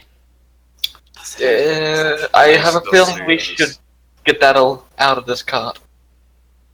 Skedaddle, skedaddle. Eminette's gonna activate both of her crossbows. Okay. To us, they still see us. I'm gonna look for the hats. He's just kind of swearing to himself now. You hear one of the dragons say, "We will land. You will get. You will all get off the carriage.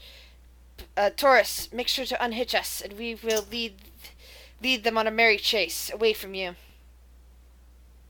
He nods his head. And there's a sudden bump as the carriage gets landed. Unhinges at lightning speed because he's been doing this for a little while. And the two brass dragons, now unhitched from the carriage, go flying off, and the black dragon and the flock of wyverns are giving chase away from you guys.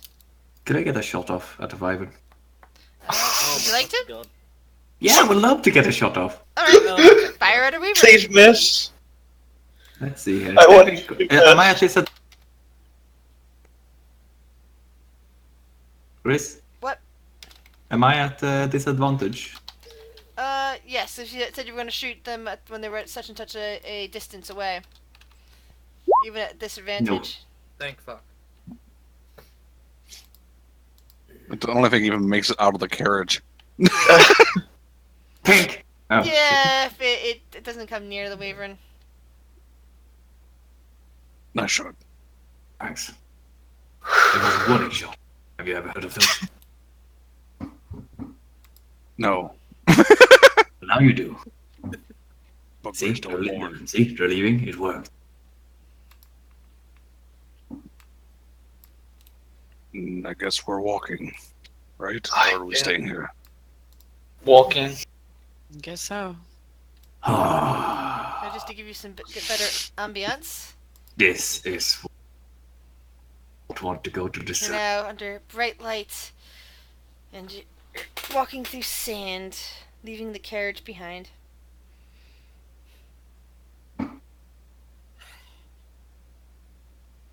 And this is wonderful.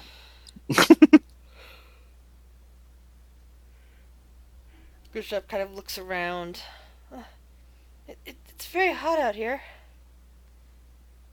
I don't think. It's the desert, so I've heard- yes. Yeah, I've been to my forest. I've been to the caves that my people lived in, and I've been to the Underdark, and I've been to the city, and I've walked to that forest that we went to get to the city. But this is my first desert. I turn my fur-covered head toward the little goblin and go, yes, it is hot. Holly kind of like pats Grisdrap on the shoulder or on the top of the head, probably from her vantage point. Don't worry, I have spells that'll keep us safe from at least some of the dangers, and the rest of you can hopefully keep the rest of us safe. Otherwise, I keep small ones safe. Atmar's gonna go stand in the shade. Megan kind of like looks around. Well, it's close to noon now. Maybe we should find some shelter. Sure. Kurt starts digging a hole in the sand. And sand keeps filling it back in. Moans in Elvish. Megan sighs a bit and we mumble something in Elvish about Pink being a wimp. Well, Torso being a wimp. I look for shelter. Yeah, Eminette will help with that. Yeah, let's Oh, look for shelter. Taurus. Don't worry, I have a high perception. So do I. I do so as well. Taurus is looking for anything a bit like wood. All right, Jesus Christ. Paul. Kurt. As Yes. you spend a little time digging, and the sand just kind of refills in everything. You start looking around, and you notice some ways off, nearby a rock, a bit of a slight metallic reflection. I get up on my short legs, and just start. I follow because the dwarf has just started running. Yes, that's what you print a t-shirt saying. If you see a dwarf start to run, catch up, We have to- overtake, get ahead of them fast. We have to keep up with the dwarf. Eminette will Running follow. up again. No, it's more Hey, like that's if not it's- fair. if You got those long legs. It's I got more those like, these it's more stubby like little if a things. dwarf is running, there's something bad happening, or there's food involved. So either way. Hey, why not both? Anyway. Taurus is Hmm. looking for anything. Anyway, what did my dwarvish eyes see? Your dwarvish eyes saw what looked like some kind of the top of some ancient ruin or something along those lines. It just reminds you of some fancy trim that you might find on an old building. And as you sink into the sand a bit, you find a bit of stone under that. Some manufactured or chiseled stone. I'll take out my warhammer and I tap it with it, like dum dum dum. See if there's a hollow. It doesn't sound hollow, but you do feel a bit of the vibration. It seems to go underground somewhere, down past the sand that's around you. There's some kind of structure here. Maybe we could take shelter in it. All right. I'll start down. I don't have any excavation tools with me. How are you So how digging do we before? Were you just digging enter with it? your hands? Yeah. Hmm. You know, I'm gonna take. None of you were outfitted back at the barracks. Did any of you bother to pick up an adventurer's or dungeoneer's pack? No, I thought it was No. just armor. That's what you said. Well, but you're also being offered the armory, and which would also include supplies and yeah. How about I we have an retcon that and explorer's say pack. that each of you were given an explorer's pack, just because Forest. Okay. All right. explorer's pack or dungeoneer's pack, either one.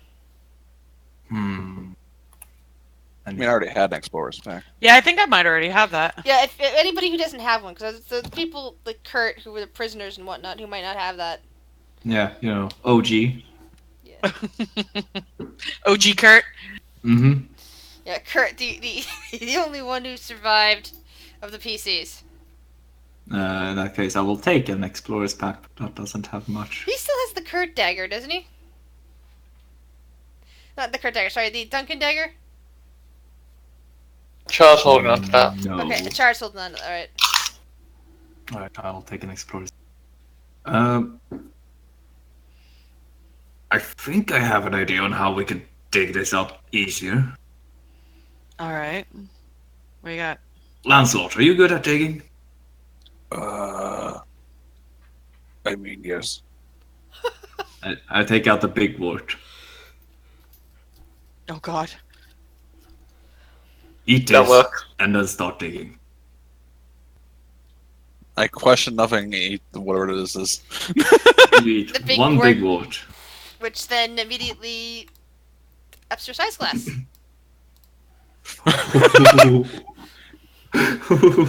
Pink, you being not used to this, suddenly see the bugbear go from normal to huge. He just doubled in size. It's just like Mario I hate my Brothers. job.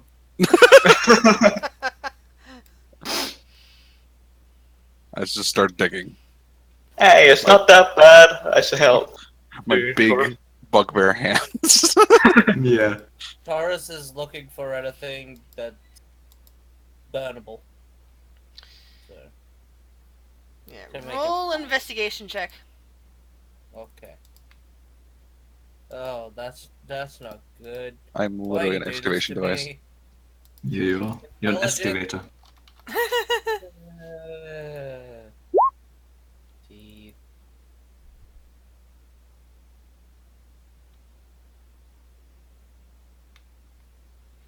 I'm basically just giving directions as to where to dig because I'm lower to the ground. Okay. So basically, what Sir Lancelot ends up seeing is that he appears to be digging along the side of some kind of old wall, or perhaps the side of an old tower. He keeps pushing dirt aside, sand aside, and he's pushing it at such a rapid pace that it's kind of staying put for longer, so we can get more and more of an image out here.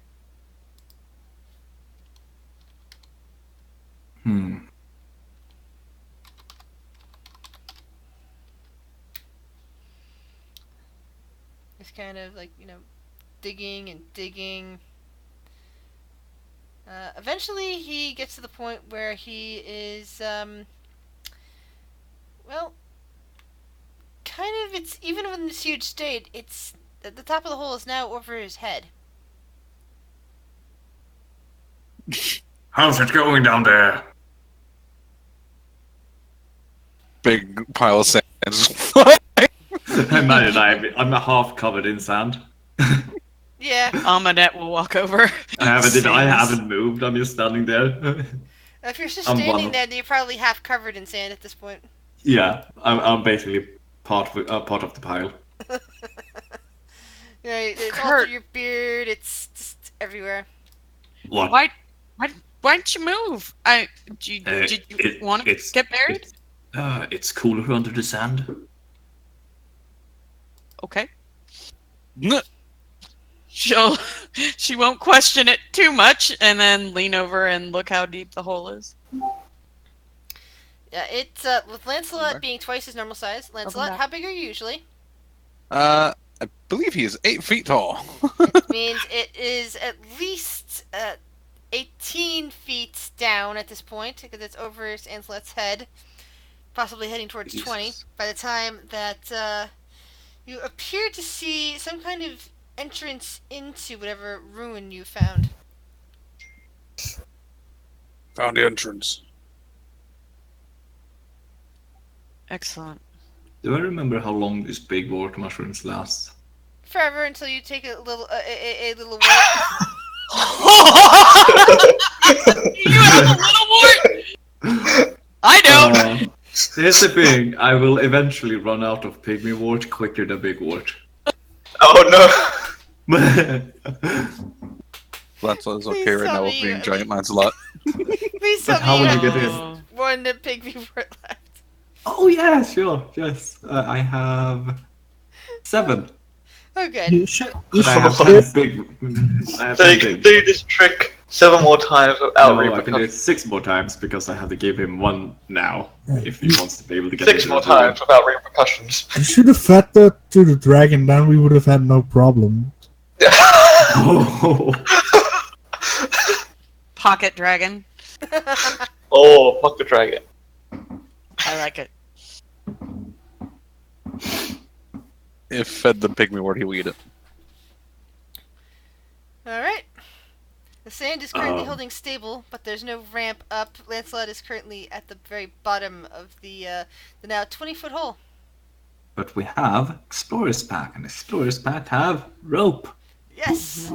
Are we going back underground? Thank God. Yes, Thank agree. God. I I was Technically, planning it. I also have a grappling hook. Technically, we're going into a structure. Look, as long as we don't have to deal with that pesky, ugly something, so much I don't know. Kurt is going to tie a rope if the tree is there. then Yeah, he there's ties a it. tree and a small pool of stagnant water. Yeah, so he ties a rope there and then throws the rest down into the hole. Yeah, the Taurus. You've been all over this area, and the only wood that you found is that dead tree.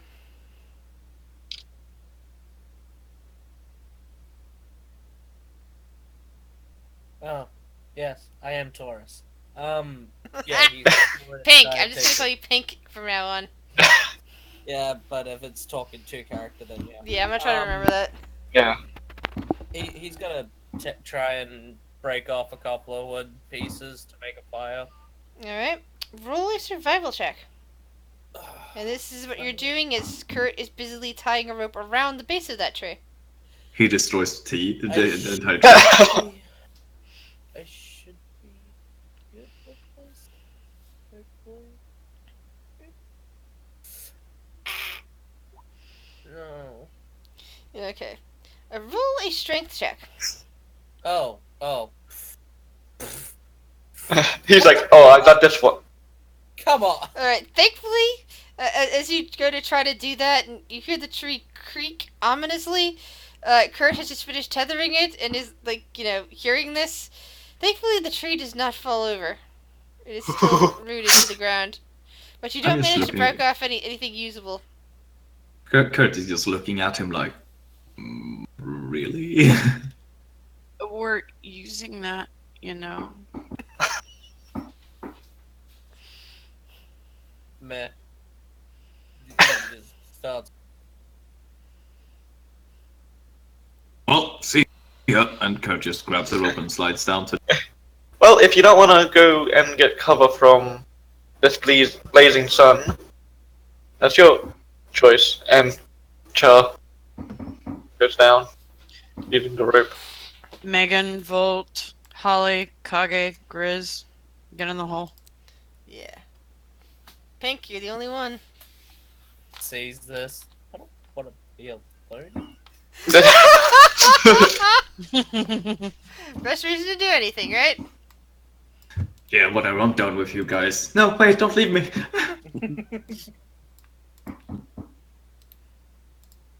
Oh god. Yeah, you're in the hole now. A nice big hole that that your friend there made. So there It's was gonna go ahead. Oh, there was.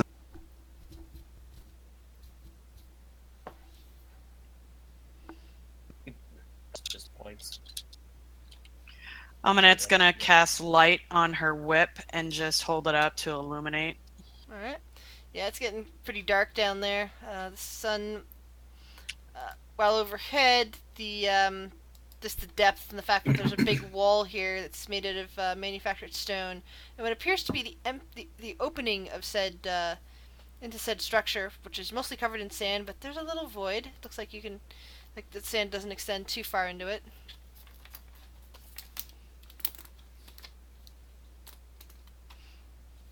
Ah, that's what comes to mind. There's a scene in one of the seasons of BoJack Horseman where the entire house sinks underground and everybody's trapped there for a while. Oh my god, I fucking. I liked BoJack Horseman. There's a love-hate relationship to that show. Yeah, I get it. I have a love-hate relationship with that show too. But yeah, at least we can get out. Yeah, there's at least a rope, but the structure is kind of like that, like where it seems like it's been, it was probably on the ground at some point, and then the desert just kind of swallowed it up over time.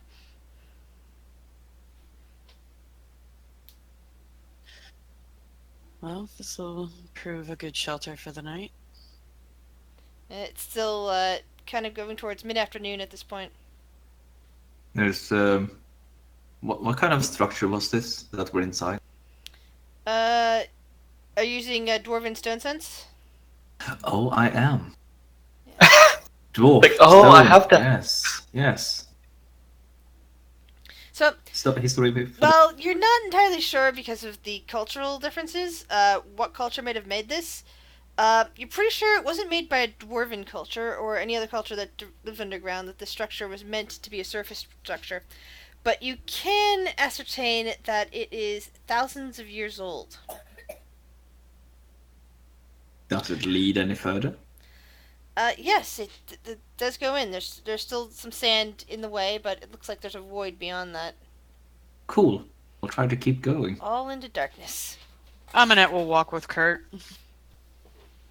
Eminette has the light, right? Yes, I mean, it Yes. definitely has the light. Alright, Char's gonna stick close to the light. Good, a start mission and push it forward. So I can see what does. Do I see any like movement inside the area? No, you do not.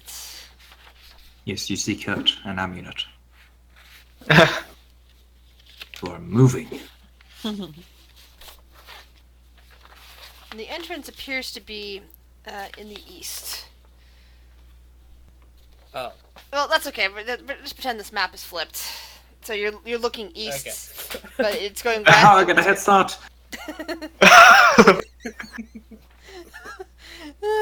Doesn't really matter. I'm just saying is that if you guys are like drawing a map or something like that, the entrance is in the east. Well, Kurt is just Well- going to keep going.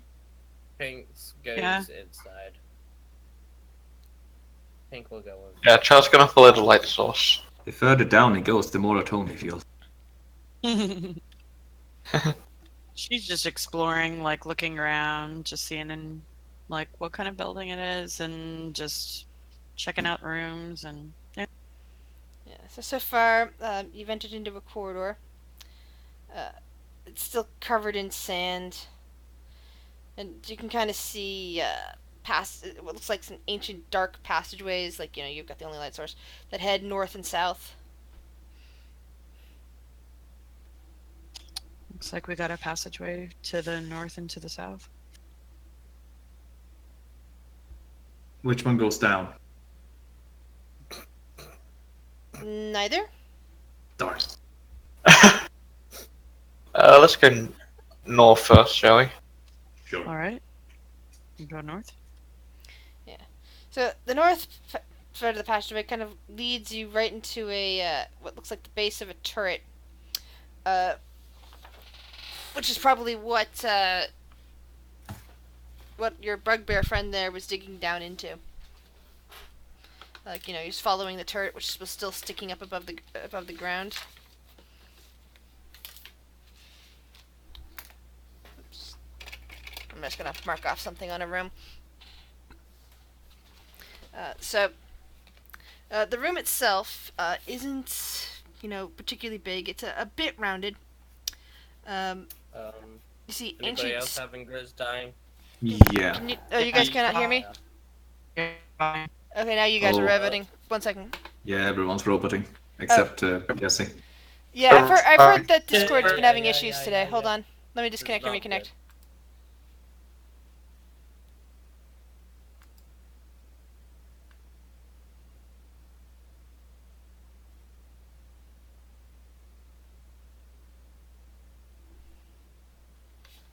There we go. I got green again. All right, yeah, I've got green voice connected as well. Hello? Hello. Hello? Hello. Hey? Yes. Alright, so how many dragons were down there, you said? No dragons. But Worse. but it looks Yeah, like we didn't hear anything you said about the room. okay. So it looks like you're in a rounded turret room of some kind. And it seems like this is what your bugbear friend was digging down towards. What's it? Alright. Turret. Yeah. Turret is like a tower. Or Yeah, round tower. Yeah. Round tower with little. There's a lot more sand here because there's a lot of little holes in the wall and everything. So we dug into another turret. Well, you dug into the side of that, and this appears to be like one of the entrances to it. There are bits of metal kind of embedded into the wall in different places with some kind of ancient language you do not appear to... Actually, show me all of your languages real quick. I want to see what Show you off. speak. I speak Common, Elvish, Gnomish, and Goblin. Oh, that's supposed to be me. No. I forgot to change to Char. I don't speak that many. Oh darn it! That's right. It's not showing. It's not showing them in one nice list anymore. It's showing them individually. Darn it. Yeah. Yeah. Sorry. When I said that, I thought that each of you was going to show it was going to show a list for each of you. Maybe I should have just had you write it out. You goblin, someone's being fancy. Excuse That- me, I've been everywhere, okay, mate? And of course, Grizzdrop speaks Goblin.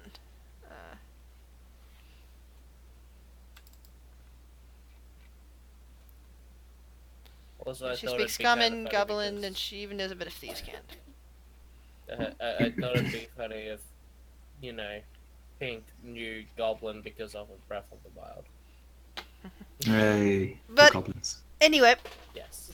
the language written on the wall does not appear to be any you recognize. Shit. Any of you recognize it. It all just looks really weird. And the writing on the walls, were those made out of metal, or was there other metal pieces in It's- the wall? Carved into the metal pieces in some places, and it just looks like there used to be more here, but it was either harvested or it came crashing into the ground and has somehow been ground in. It's hard to tell. The floor Okay. is covered in the sand. Aminette will try to just write it down. She Alright. doesn't understand it, but she'll try to copy it to her alchemy journal. Okay. Kurt is going to have a look around and see if there's anything to find in the loose sand. Investigation. I want to do the same thing, even though I I'm found always sand. like, shit. Oh, I know what I do. I put some sand in my pocket. Oh! Ooh. Oh! Ooh, nice. So, as Pink searches around, he finds one pile of sand that's, fairly deep into one corner, starts digging around, and he feels something. He feels something a bit heavy, a bit, rounded, and he pulls it free. It's a skull. Hey guys, it's my family! I mean, a skull. It doesn't look like your family because the skull has several really sharp teeth in it, and it's definitely humanoid, but it doesn't look like human or elven at quick glance. You would never mistake it for one of those, and probably not orcish either. While the teeth are sharp, they do not appear to be tusks. Aminette's, while she's like looking at the wall and sketching and sees Tauros get that skull, she's gonna glance over and see if she can. Oh, that's not Megan. That's Aminette. She can get advantage on an int check if it's Fey Fiend or Undead to try to figure out what it. It doesn't appear to be either of those. Any of those, sorry. I was. Whatever it is, it's natural or, something that counts as such. Interesting. just- Throws it behind him. Can Char just try and see if he can, from the sharp teeth and the skull itself, try and at least get a good guess as to what it might be? Nature check. Looks like a fucking vampire.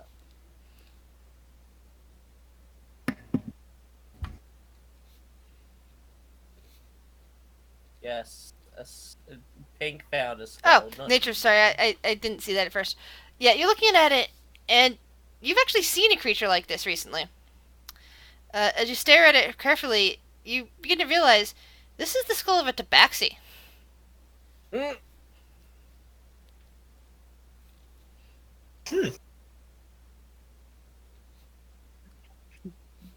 What is it, Char? That's a tabaxi skull. Tabaxi. Tabaxi. Oh, poor kitty.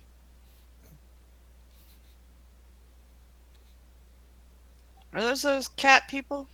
Yes. Oh, okay. She makes a note.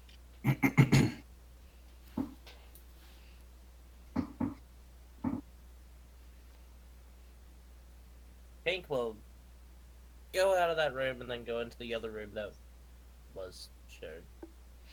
There isn't a second room yet. There's just a corridor leading south. I'll start walking through the corridor. Alright. I follow behind. And I will Might as well follow go south. behind. So, not long after, there is a branching path. One that appears to be heading towards the west, and the rest of it continues on south. Any, many, miny, south.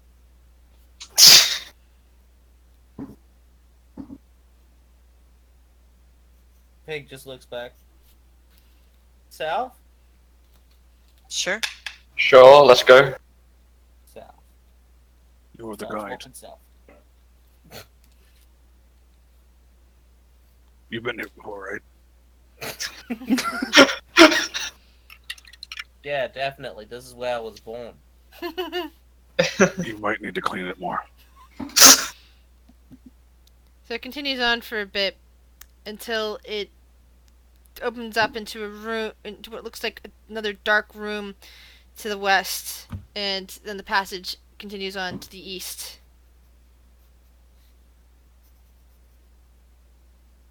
Well, hold up the weapon and illuminate a little bit.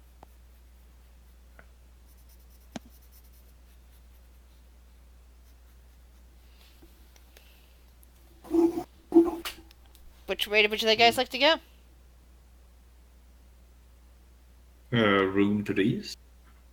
Room to the west, and the passageway continues on to the east. Let's go to the room, guys. Okie And over dokie. here, you can see that there is no door. I'm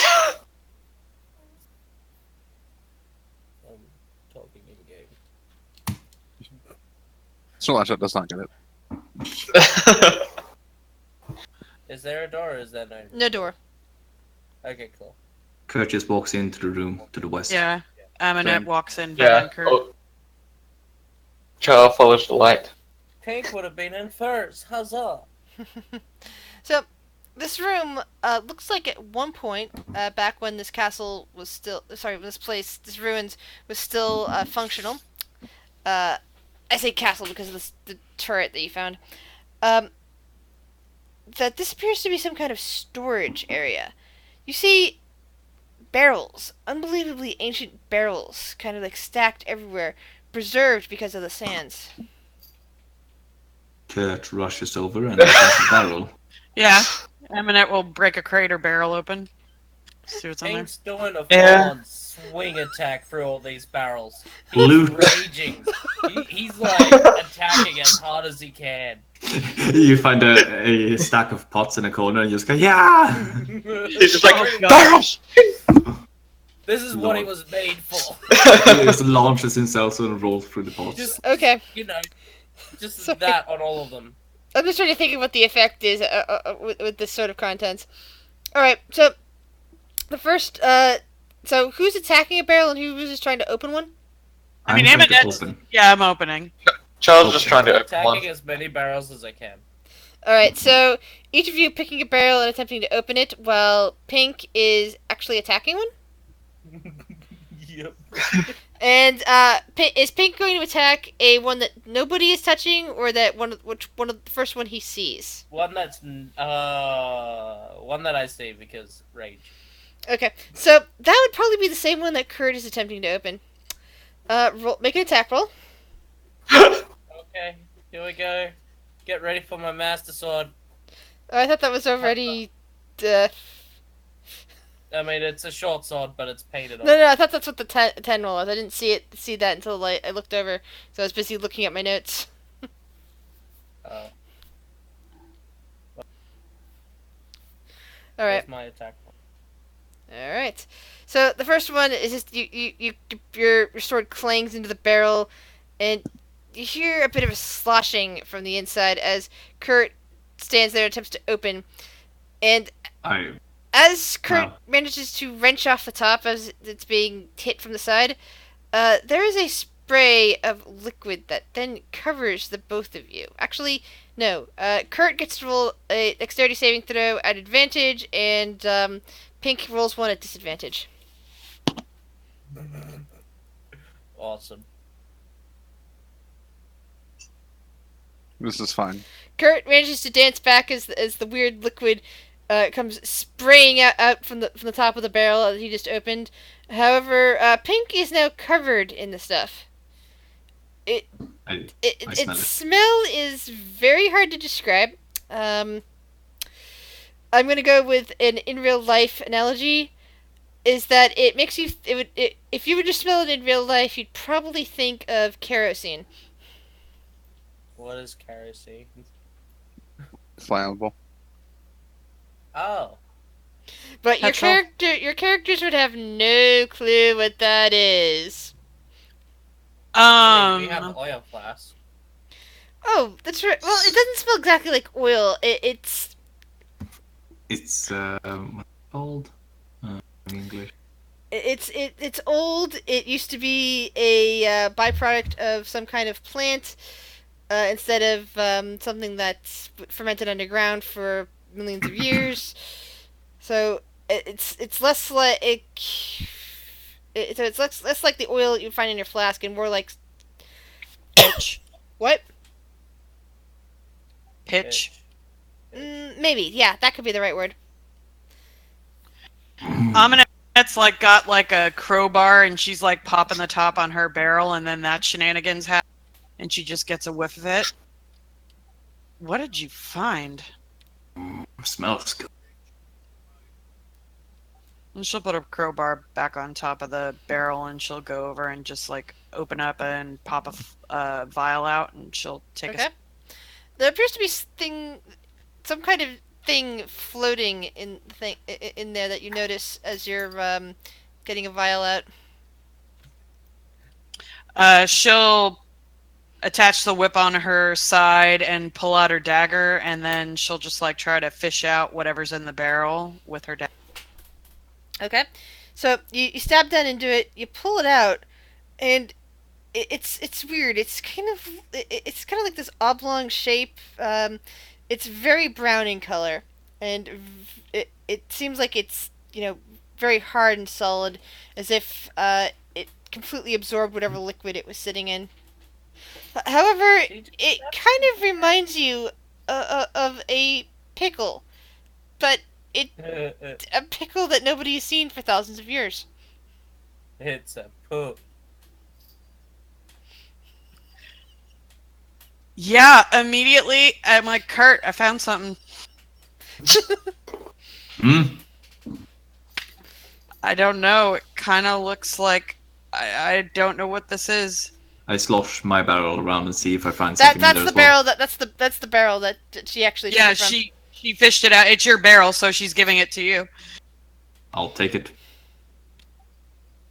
And Kurt, being a chef and being what you do, is that this does resemble a pickle, or what a pickle might look like after a couple thousand years soaked in brine. Is there any more in there? Roll for investigation.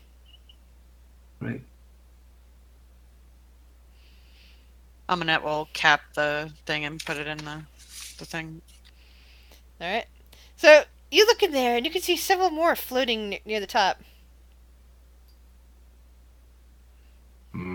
I'll take the one that she gave me and snap it in half. Roll a strength check. Petrified pickle. Well, he is a dwarf. It seems extremely solid. Like, you could potentially use this as a blunt instrument if you throw it at somebody's head. It's not breaking in half. It's a little bit food. Lunch. She just like kind of hands him her dagger. Like, you can cut off a slice, maybe. I take out my dagger and try to slice it. Make an attack roll.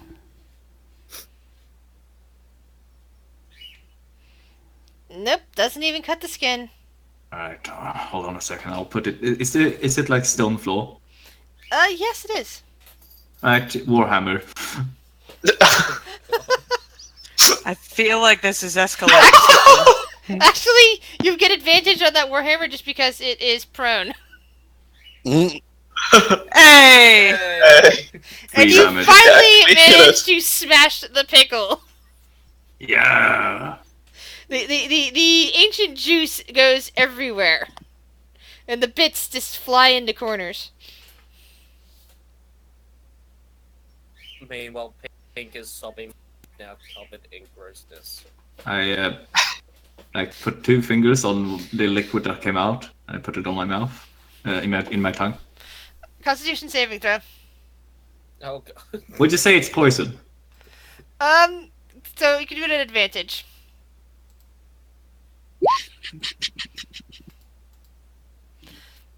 Actually, this tastes like a recipe you've never had before, but you can make it work. Oh god. I don't know what this is. I don't know what I'd use them for, but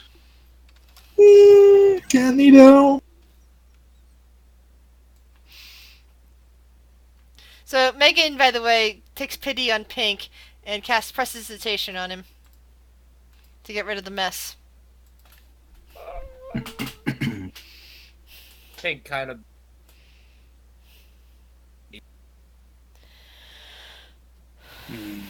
Aminette returns and pops her barrel. Alright, there also appears to be liquid filled in there too. It smells a bit different from the ancient pickle barrel that Kurt found. Well, she'll get close and she'll give it a smell and Roll a take a sample. nature swish it check.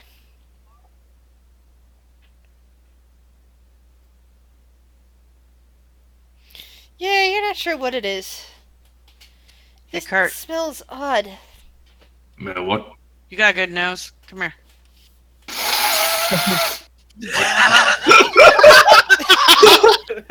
Same for Take her. a whiff.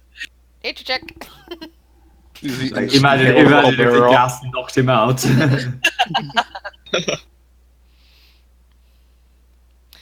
No, it does smell like it may have once been something familiar, but whatever's changed in it over time, it's just I stick my hand in and grab something that's in there. there doesn't appear to be anything in there. Well, we should have rolled I investigation. but yeah. slosh my hand around. Yeah. Whatever sealed it out. environment this is, it even managed to prevent in these barrels. Somehow managed to prevent normal evaporation, even of things like vinegar and other such things. I pull out my hand and lick the liquid. In fact, it makes Holly, I believe, rather curious about this.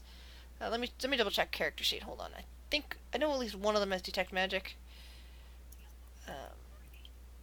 No, she doesn't. She has detect this and that. Who has detect magic in the group? Not Lancel. Not Megan. I have a warhammer. You know what? Lancel's gotten bored. He's gonna open a barrel. I do. Nope, I don't.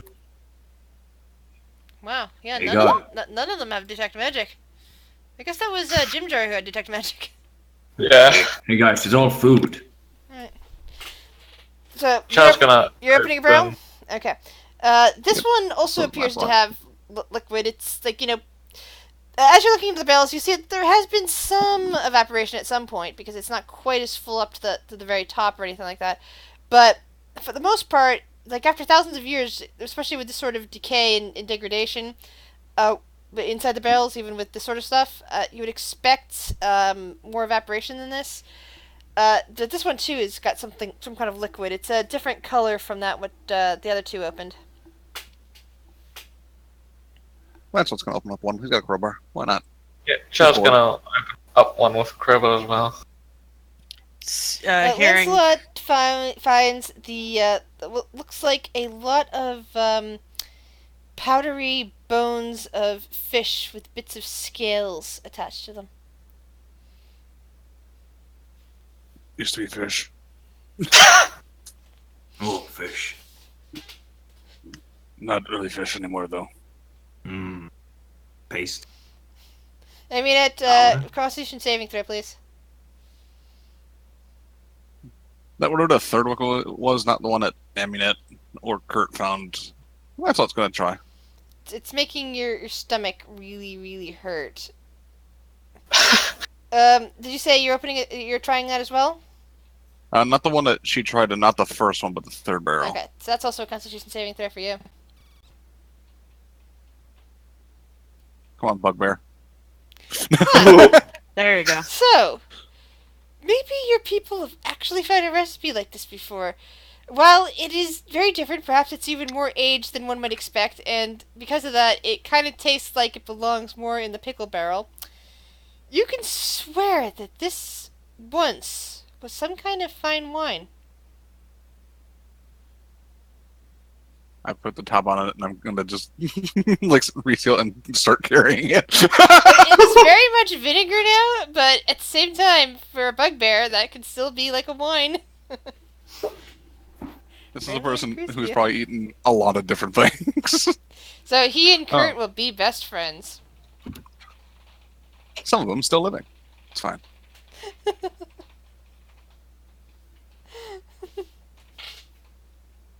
I found wine. Pink, what do you do when you hear Wine. this? He was AFK. Now Wait, he's what? Oh, I'm sorry. What's happening? I didn't see the FK. I'm very, very sorry. No, it's all good. So it turns out that one of the barrels, the one that Sir Lancelot opened, had what used to be wine. Well, he says it's still wine. It's good. Is there anything else in King barrels? will walk back into the room and dip his pinky into it and then give it a little taste. Alright, Constitution saving throw, please. Read the Really chapter shouldn't one. be doing it. Hey. Oh, Hey. damn. Well, it's got it's kind of like vinegar to you, but it's also like an interesting wine that that one of your relatives may have forgot. Either relatives or like if you're I forget. I don't know if you were an orphan too. If you were an orphan, it wouldn't have been one of your relatives. It would have been Yeah. like someone whose wine you stole from the back of a cellar at some point or something. Like a very old forgotten wine is basically what comes to mind. Fancy. Very. Nobody else drink it. They make good gift for the king. Oh, no. Yes. Good gift for the king. No, let the king. There were just barrels in here, were there? Yeah. Hmm.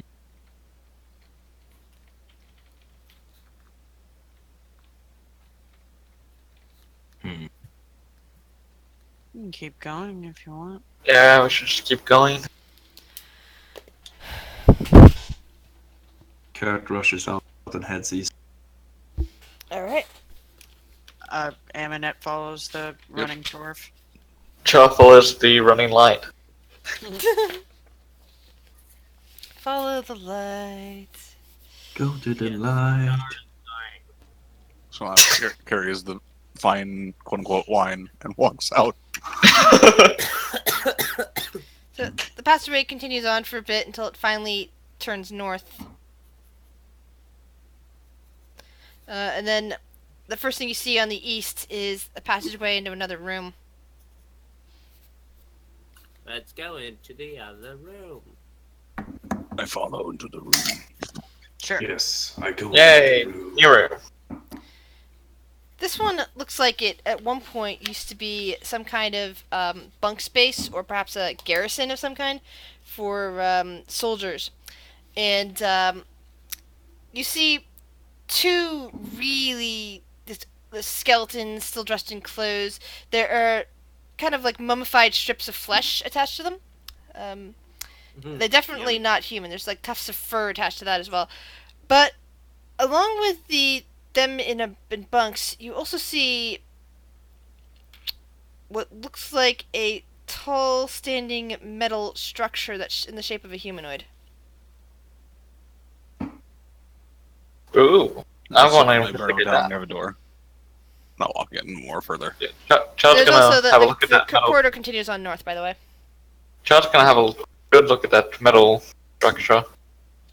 Mm-hmm. Sir Lancelot's going to tear the rest of them apart. So roll an invest. Go ahead. Go ahead. Sort of thing. Sorry, what? Like That was- bunks. Like a Yeah. bunk room.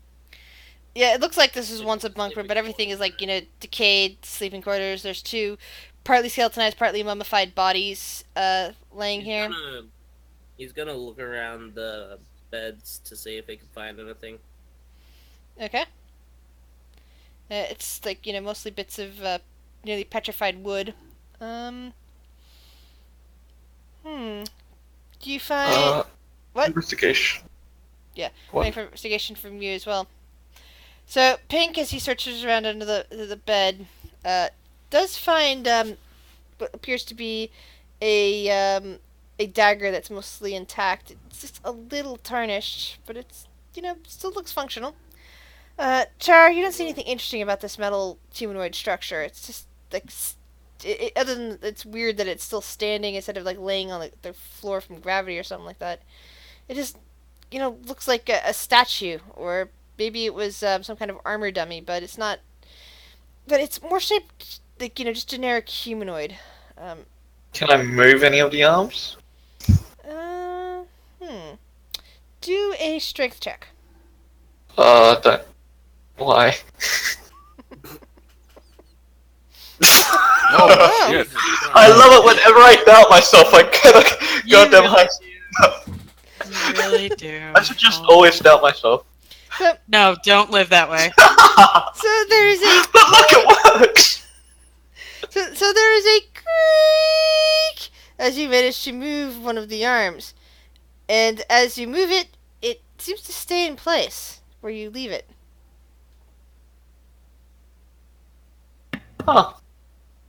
I want to. Lancelot is lifting and tossing every. And that's going to include that statue. No.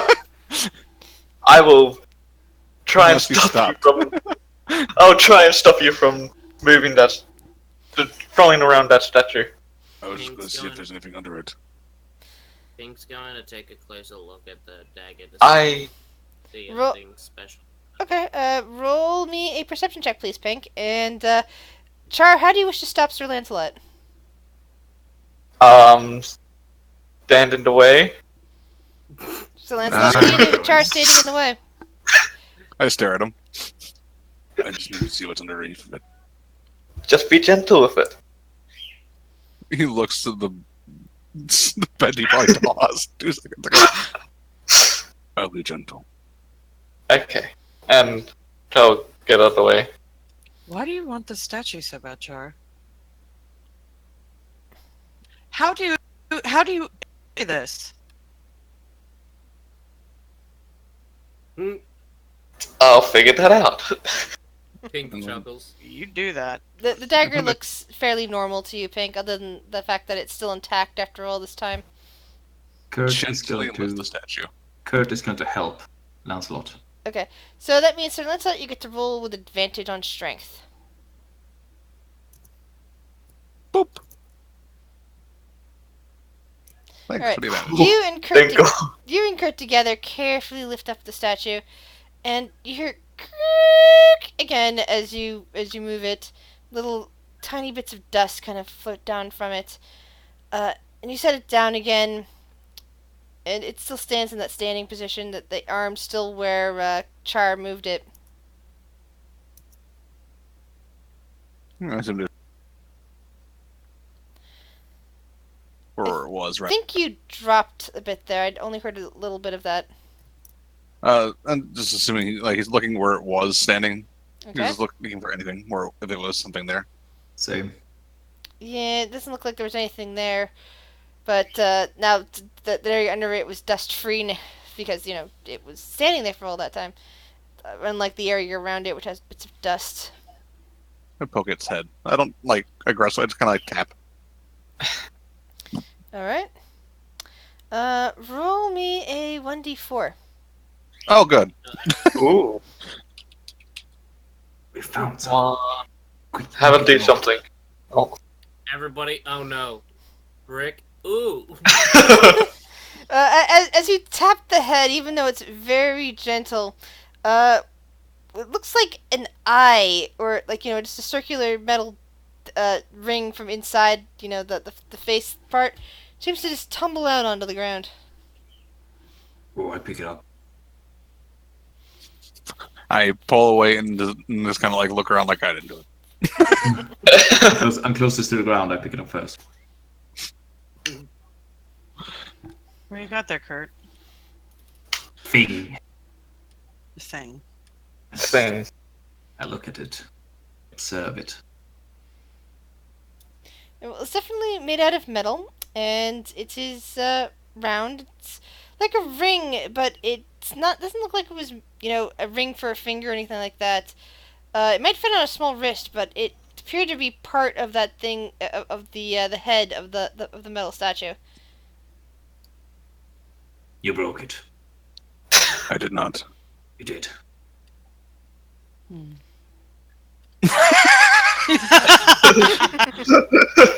I'm gonna give myself disadvantage on that. I literally saw you poke it. It was on fire. He's across the room or something like that. Eminette's gonna lean down a little bit and just take a look and try to discern if it is possibly magical in any way.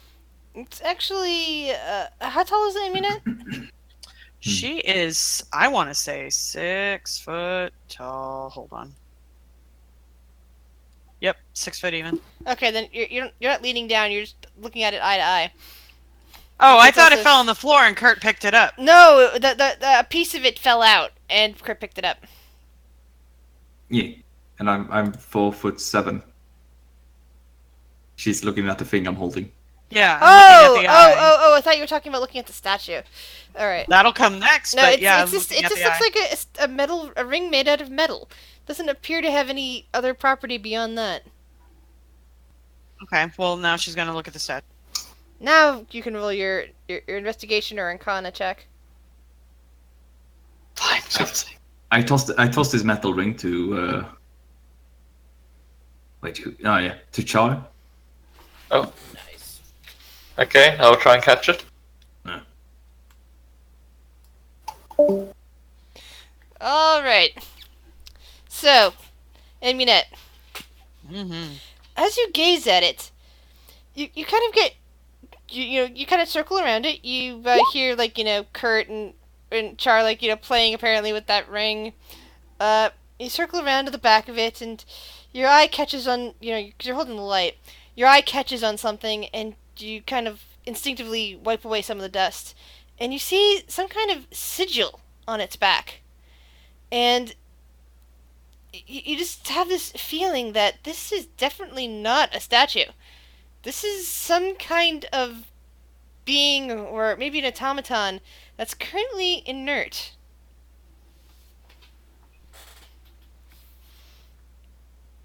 Did you hear all that? Yeah, I'm writing. Okay. So,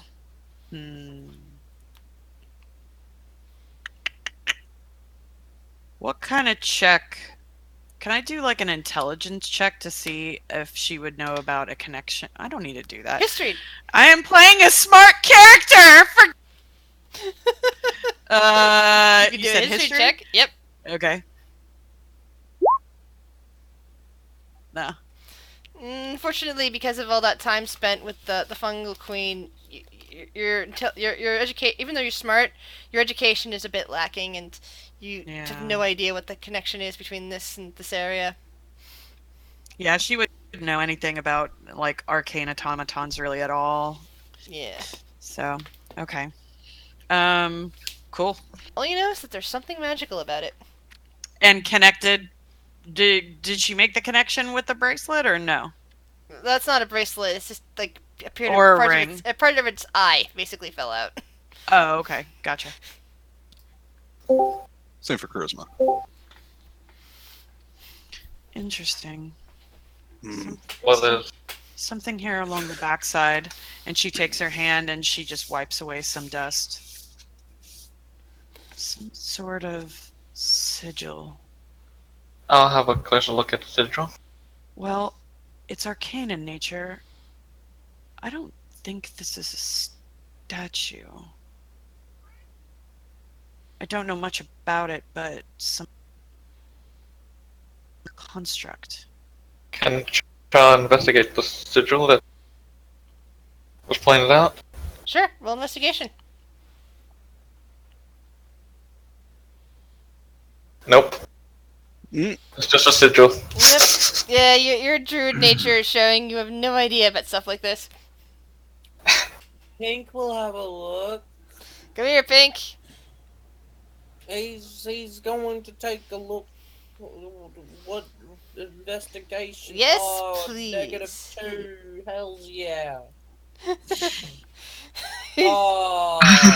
he still knows that at least it was crafted out of metal, unlike Char.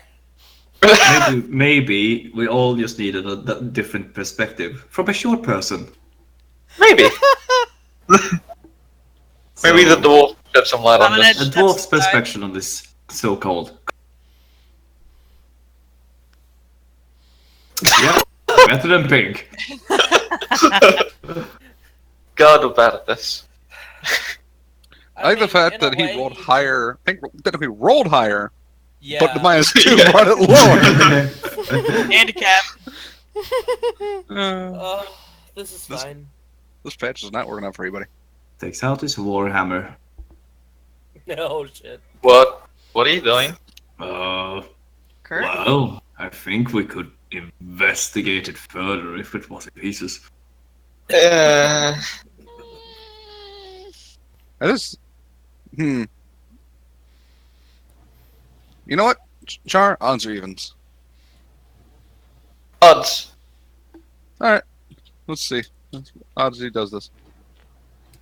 Might be a very dumb idea. He just touches Yes! the sigil. He touches the sigil? Yeah. Roll a 1d2. Uh-oh. Good job, Sir Lancelot. Nothing happens. Would Aminette have to roll because she dusted it off?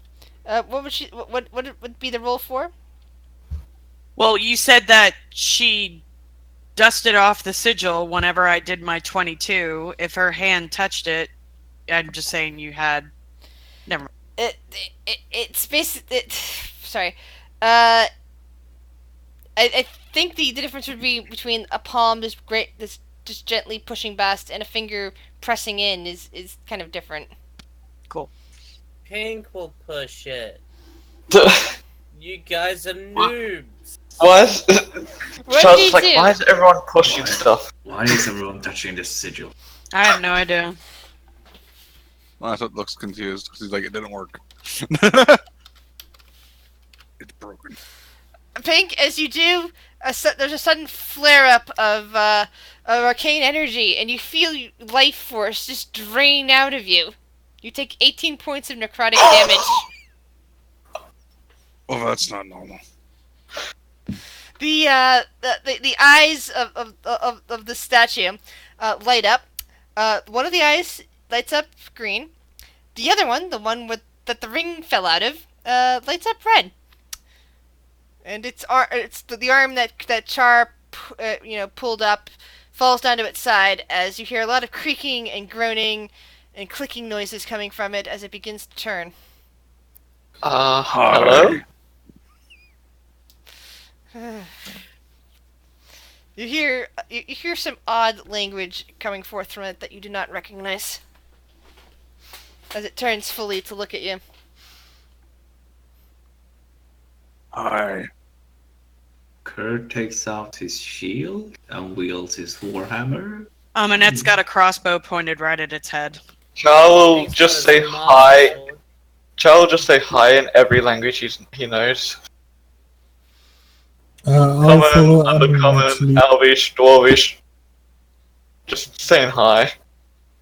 Trying to see if it understands any of those languages. It appears to blink a bit more and seems to rotate a little. And it says something in what sounds like very ancient dwarven. Like, Oh, like I kind of like the noticed. equivalent of Old English. You know how different Old English is from current English? ye old po- No, like English from 1,000 years ago versus English from from even Shakespearean times, 1,000 years ago. ye even oldie Ponchopi. Yes. So basically, it's talking Dwarvish in a way that is the equivalent of 1,000-year-old English, like from I want to say Beowulf era. Basically really old English. Back when it was Wait. a lot more German, but and French at that point. At least it knows Dwarvish. But it's Dwarvish, but ancient Dwarvish. And Do I have to roll an intelligence check to understand it? Yeah. Is it possible to have some knowledge of Old Dwarvish? Kurt might, because he is a dwarf. Do I have to roll to? I'm sorry. Can you repeat that? I think it dropped. Do I have to roll to understand it? Yes. Roll an intelligence check with advantage. Ooh. Yeah. No, What can I say unfortunately. except you're welcome. Unfortunately, you have no idea other than the occasional word. It appears to be repeating some kind of phrase at this point. Char, you wish to do this as well, but you can roll at a disadvantage to see what you understand. It's repeating something. Alright, I'm gonna give myself guidance. Just because, a nice bonus to my Yes, you're Roll. one willing creature. You may do that.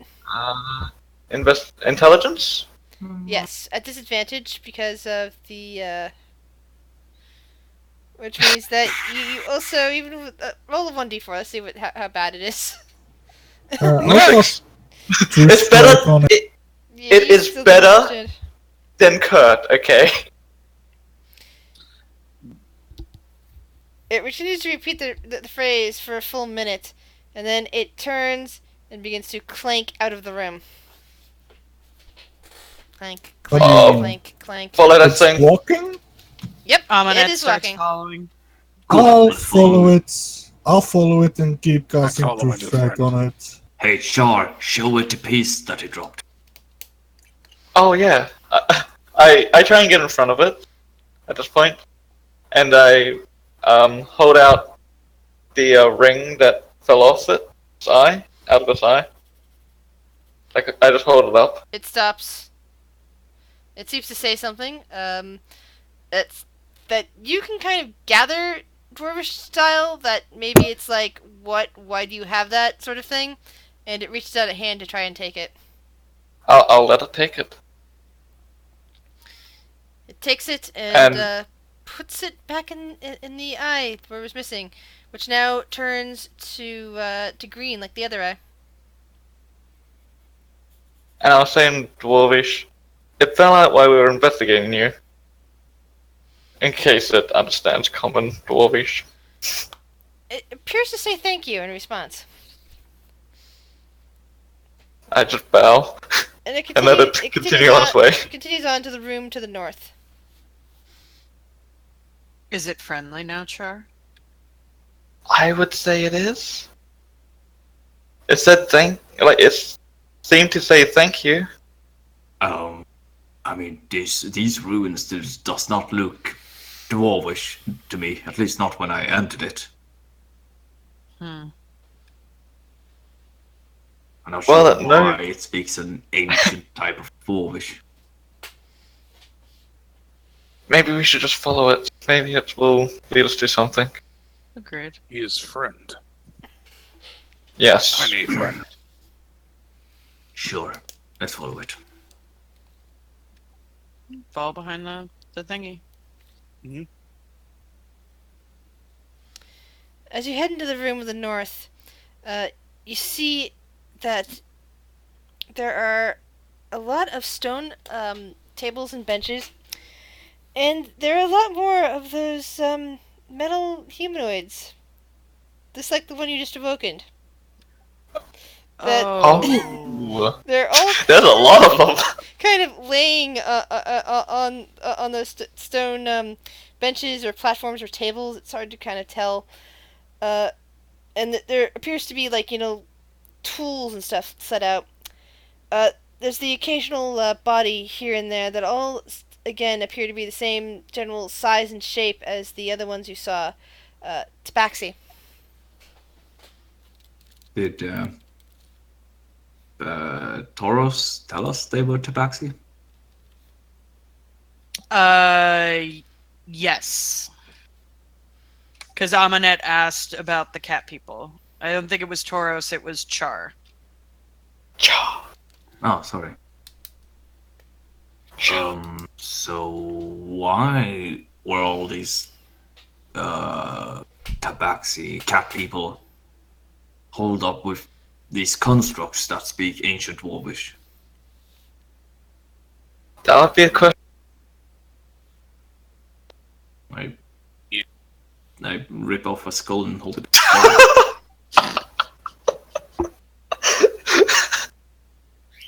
What is the Kurt? what's the construct doing? It appears to be looking at the various other constructs that are on the tables. Charles gonna have a look at the tools that you mentioned, Okay. just to see what they are. Roll an investigation check. Guidance. What's your okay? You might be a druid and not big on necessarily mechanical things, That's a 19. but I know that's why I'm looking at that.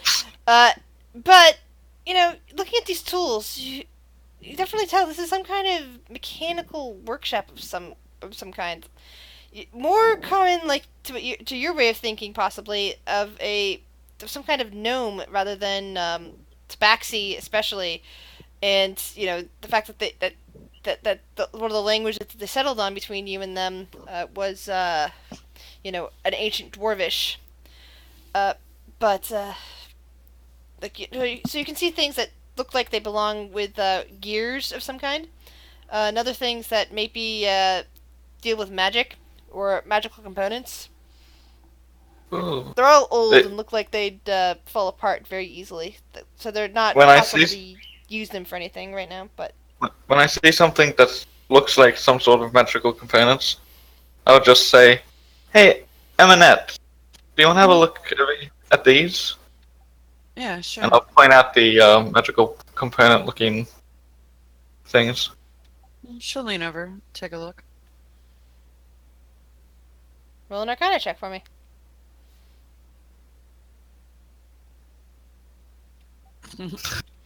Yeah, they look so foreign to you. You have no idea. See, I know magic, but mostly when it deals with more the celestial and the abyss. I don't know. Does magic anyone when it else- comes- Who else knows magical stuff? I might have seen something in my travels. Sure, roll Arcana check for me, Pink. Come on. Hmm. Jesus four. Christ, that negative. Ouch. Now, Thank God that's not the roll. now, in addition to that, roll a history check for me. I want to see.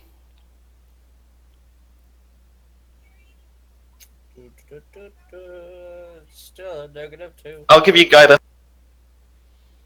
Okay, so you declared that before he actually managed to roll, so you get to roll another d4 along top of that, Pink.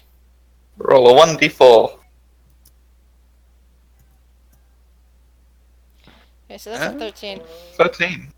So, at some point in your travels, you did come across a Tinker Gnome's workshop, and, well, these are definitely ancient design. These kind of look more advanced in your own mind than what that Tinkerer had. Like, the Tinkerer had, like, primitive versions of these, but these are ancient, which, is kind of a weird way of thinking about it.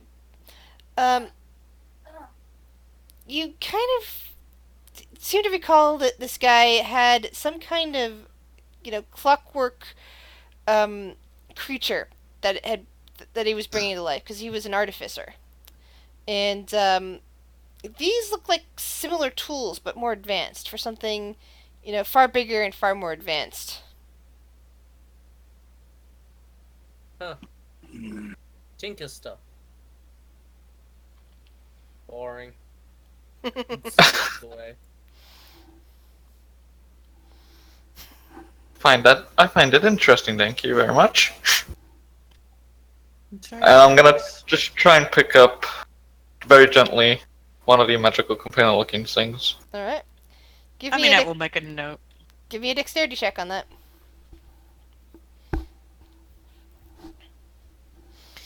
Yeah. So you go to pick it up, but even though you meant to be gentle, it breaks as soon as it gets into your hand, and it kind of falls into pieces.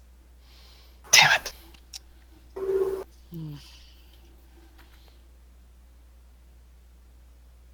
The Warforged the metal thing appears to be studying the various tools and instruments laid out, and it looks like it's under the same dilemma, that it appears to understand that these tools are not usable anymore.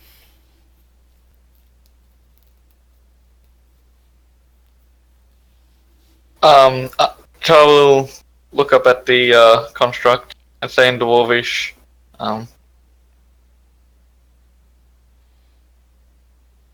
who built you? Can you, if they're in this building, can you point them out? Let's see. I am going to drag you over to Whispers, because this will be easier that way. Mm-hmm. So, the construct looks at you, and it's speaking in Ancient Dwarvish that, again, none of the rest of the party understands, so you can decide if you wish to share the information with it. But the gist of what you're getting is that the Warforged starts talking, and you can only understand, like, every few words. The contract keeps talking. And I kind of guessed it might have been a Warforged. I keep forgetting that. You guys in see character, it as I know nothing about it. Yeah, I know. So I really shouldn't be calling it that, because it's metagaming. But, well, for me, I'm GM, so I'm allowed to say anything I want, but still, that's metagame information. So it kind of responds to you, and is saying something about how the master of this place built its kind, and you think it said king, and you get some other words in there, and you're not sure if some of the words being said are like, something along with the lines of something you don't understand, or maybe part of a name, but you hear something about 3 or third, and you hear the word hype, and neither of those seem to have any connection with anything else, so it's hard to tell if it's saying something else that you just don't understand, or maybe it's saying part of a name. Huh.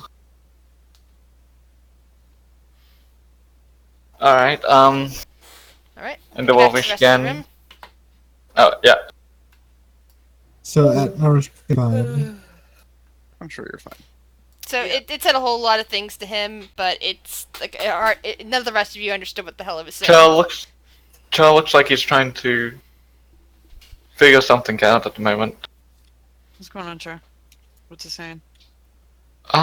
It said something along the lines of Master built its kind, then I think the word king, and then after that,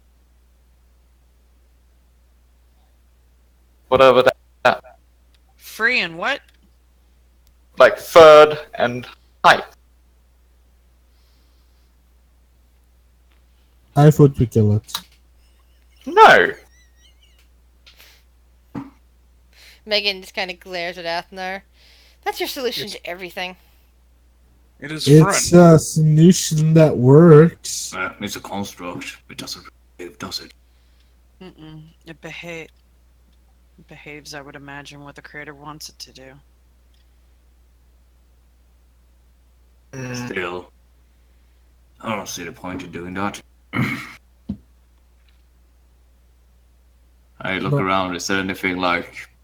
Is there any other entrance or?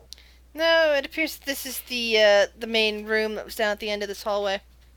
Is there anything, any part of the room that? No, it looks like this is some kind of workshop for these constructs, and there's just like 4 more just in this room on tables. Looks Is like. there any? Oh, sorry. Go ahead. Is there any history of there ever being some sort of kingdom out in this Roll a history check. area? I'll give myself guidance.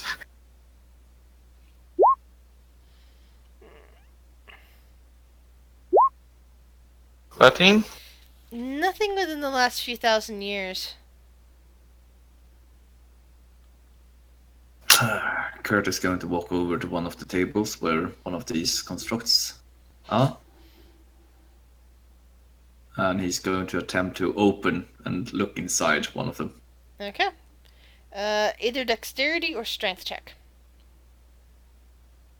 Strength. You pull off the chest plate of one of them, exposing lots of ancient gears and bits of I don't want to use the term crystal because it'll confuse you with the other campaign, but it's like basically little arcane things inside that would glow if they were active that aren't glowing now. Arcane circuit boards. The equivalent thereof, yes. Okay. I've just referred to them as Well- crystals, but again, the other campaign uses that word so much.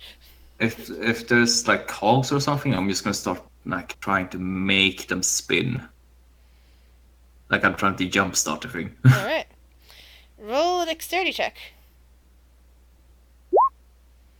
Right, you spin one, and you kind of like see a little bit of sparking energy, and you see a bit of glow from the crystals and from the eyes for a moment, but then it just dies out again.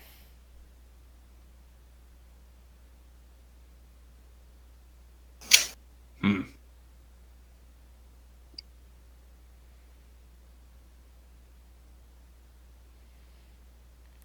So the construct at this point turns away from the rest of the tables and moves off towards Pink.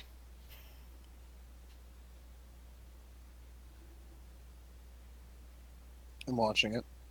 Yeah, we're just watching. Mm-hmm. Jesse? Jesse! What up? What's happening? The construct is approaching you. Oh, I move out of the way.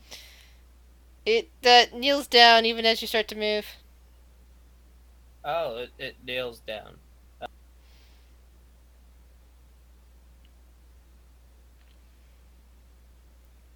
He And just stares. Char, you make out the words, protect mission from this thing in ancient Dwarvish. I'll go up next to Pink. Kneel down to near the construct, and just say, "Protect mission." I don't understand. Warforged lifts up a hand, you hear some creaking. and construct, and points directly at Pink. Oh, obviously this is all in Dwarvish. Oh, protect. So your mission is to protect him. And I point to Pink. It Pink says is yes in wide-eyed. Dwarvish. It's like Pink, the fuck. does Pink know Dwarvish? Yes, he is a dwarf. Well, I thought you were dwarf, half but, elf. Like half. Oh wait, hold up. I know Elvish. Never mind. It's like Dwarvish, but more fancy. It's like French- Dwarvish. It's like French Dwarvish. It's fancy Dwarvish. Oh God, yes, Dwarvish. French. Okay. Dwarvish could be German, and Elvish could be French easily. Yeah, I can see that right now. Elvish and of is course- just And of course, Dwarvish and of course, impressive. and of course, Orcish is Russian. So Oh my god. Huh. Dwarvish. Charles is gonna say, if your mission is to protect, will you be accompanying us on our journey? follow, it says in Dwarvish. I'll take that as a yes. I just stand up and go, put my hand on Pink's shoulders, just like, well, looks like you're gonna be looking after it. In common, just like, What? What's going on? I don't want this thing. Thing's don't, old. don't say that. It seems to want to protect you. What? I'll repeat. It seems to want to protect you.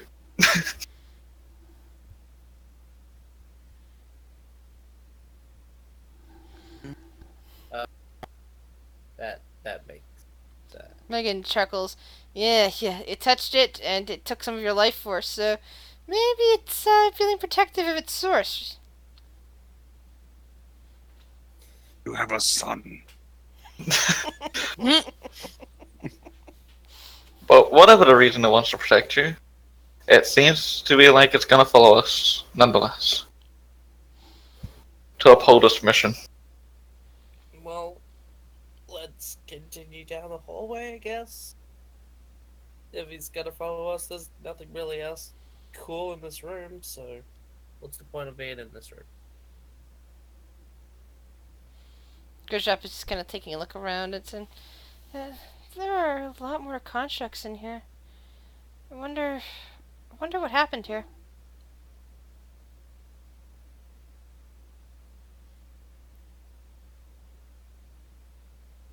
And Holly just kind Maybe of thinks and stares at the construct for a minute. Maybe if I can learn more ancient dwarvish, I can figure out more. Holly kind of looks over towards Char and says, it's possible it might learn common over time.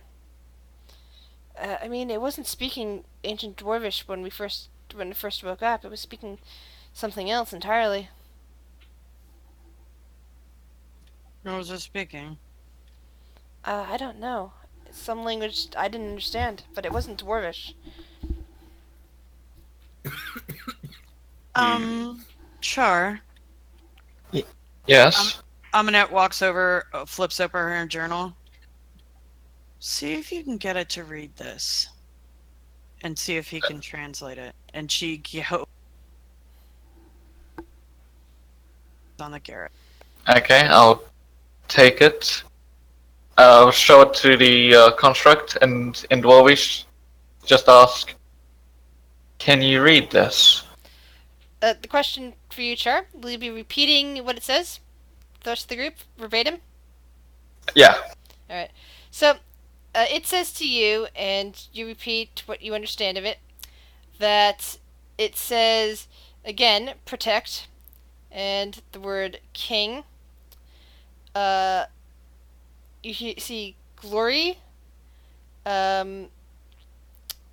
and another word that seems to say sunder.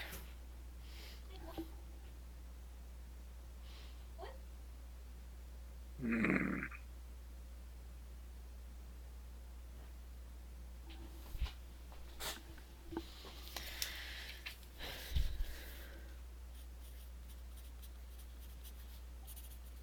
Definitely has the attitude of a knight. Much so. And I'll hand the book back to Amunet. Thank you. And she It take- she did grabs say it other too. words in there, but those were the only ones that could But be yeah, understood. it said words I couldn't Oh, figure no. out. He also seems kind of clingy. Cling clang.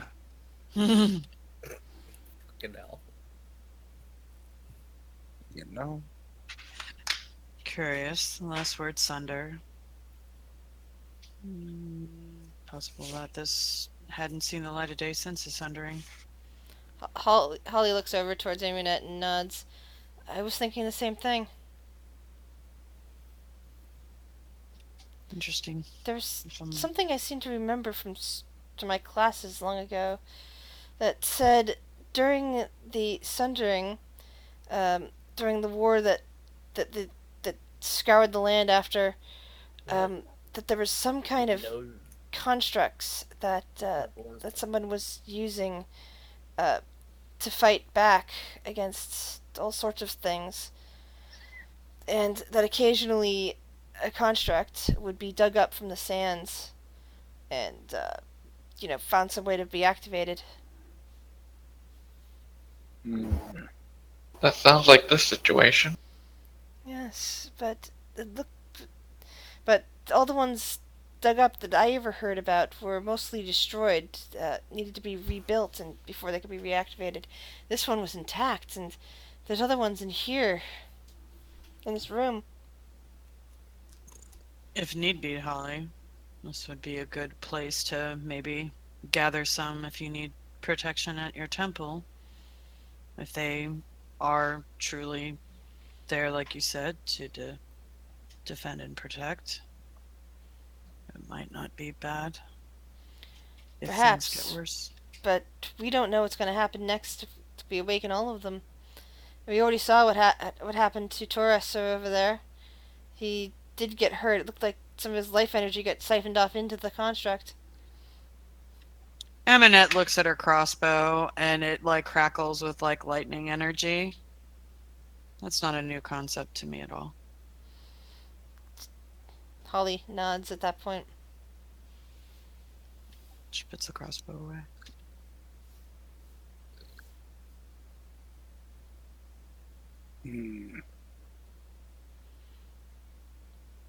I don't get it.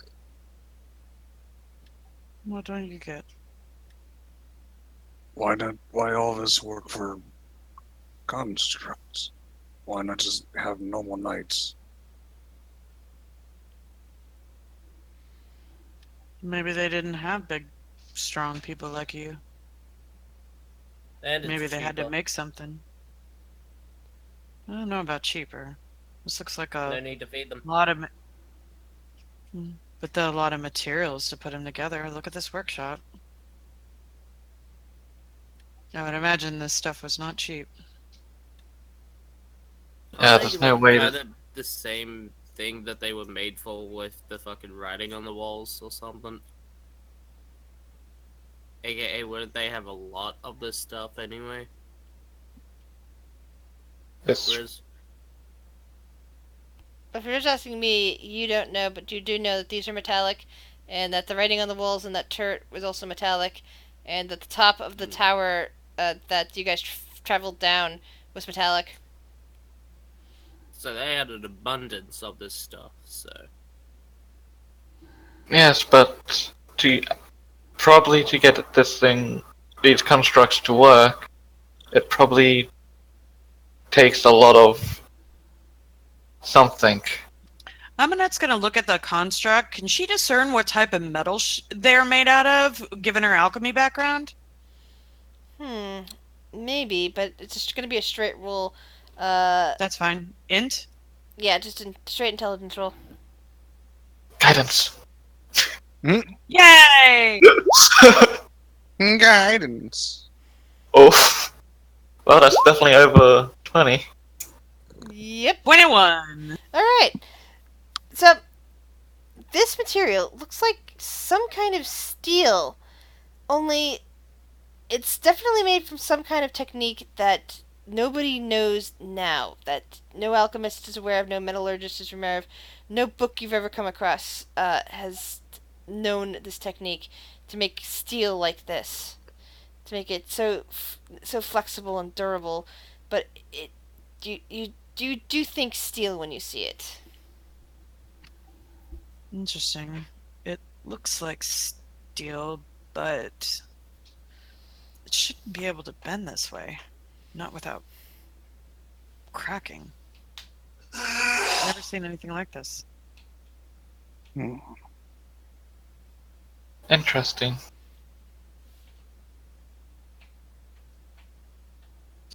I wonder what kind Please. of things. Go ahead. Please tell me that that wasn't just me that had that, right? I heard it too. I don't know whose microphone it was on though.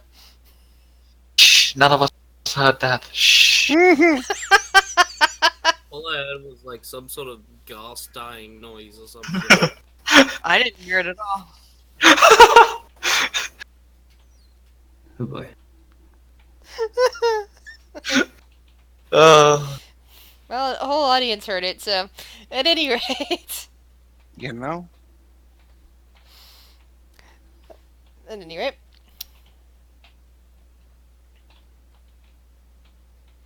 the construct is still knelt before Pink.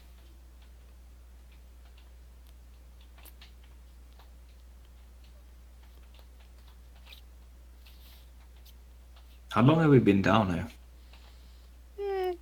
Feels like maybe an hour at this point. Well, I'm just gonna head back to the entrance. are we gonna use this as Shelter. shelter? I'm just gonna stay by the entrance to make sure we don't get, closed in here by sand falling in. Fair enough.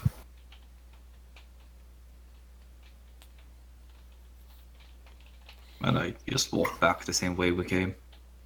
So, do all of you head back for the entrance? Yeah. Yep. Have we explored all the rooms? No, there's still that corridor off to the west near the entrance that you guys hadn't traveled. More things to explore. Yeah, we'll go back that Kurt way. runs that way. Annette wants to check everything out, so she'll. Yeah. do that. The what was it, West Path or Yep. what sort Yeah, of basically, you get we go with the entrance. To the north was the turret. To the south was a corridor. Where there was a T section that went west and south. You guys chose south. You have not checked out that western passageway yet. Yes, we haven't. Let's go check out the western one. Yes, the Western Passage. Yeah, Right, let's Your go. cat. And Kill. yeah, let's go on an adventure with our fucking Terminator. Yeah, does the construct start following Pink? Yes, the contract is definitely following Pink. Cool. It's not cool. It's annoying. What? You don't want your own personal Like an construct? unwanted pet. No. He's your friend. Guard and protect you. It's awesome! I may be ill for nature, but constructs like this are awesome. I find the magic fascinating. Yeah. It's a big chunk of metal. Yeah, that's not cool to Nah. It knows ancient Dwarvish. That should at least. It knows a See, language no one someone speaks for- Yeah, anymore. what's ancient dwarvish gonna help us these days, huh? Yeah, we don't even understand the thing. What It could have. If it knows ancient Dwarvish, it probably knows a lot of things that happened Oh, well you and say truly probably. beyond what we. What? You say probably, like I'd say probably not. It's probably just gonna break down the moment we get out of here. Yeah. It's gonna have a malfunction or something. Why do you guys Well, I hope don't? so. Why don't you just like it? It's You a guys are rude. metal thing we found in the desert. It's not really like, hey, trustworthy metal thing.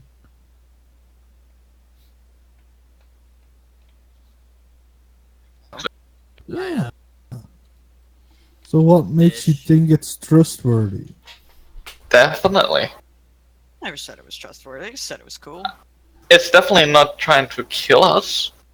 I mean, That that's what counts you for think. something. I mean, Hey, you Pika, think hey, I'm not trying to kill you? That's why I'm not trying to shoo you away or trying to hurt you because you're not trying to kill us. Aminet See, that's what you turned think. to Athnar at that comment. Why, are you trying to kill me? And she smirks underneath her hood. It's way too early to even think about that. Blood. Oh. Because I would love to see you try. Me too. It would be fun to watch. Me three.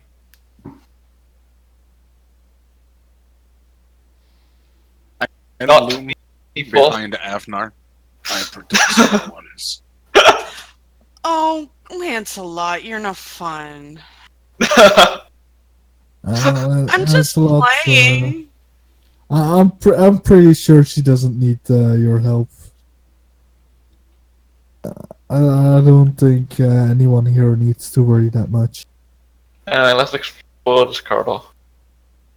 Aminet will like hang behind for Athnar, and whenever he passes, she'll just give him just like a playful nudge with her shoulder, and keep walking. Okay. So you head to the west, and as you get to the end of the corridor, you see that the pathway continues along south, but that a room has opened up to the north.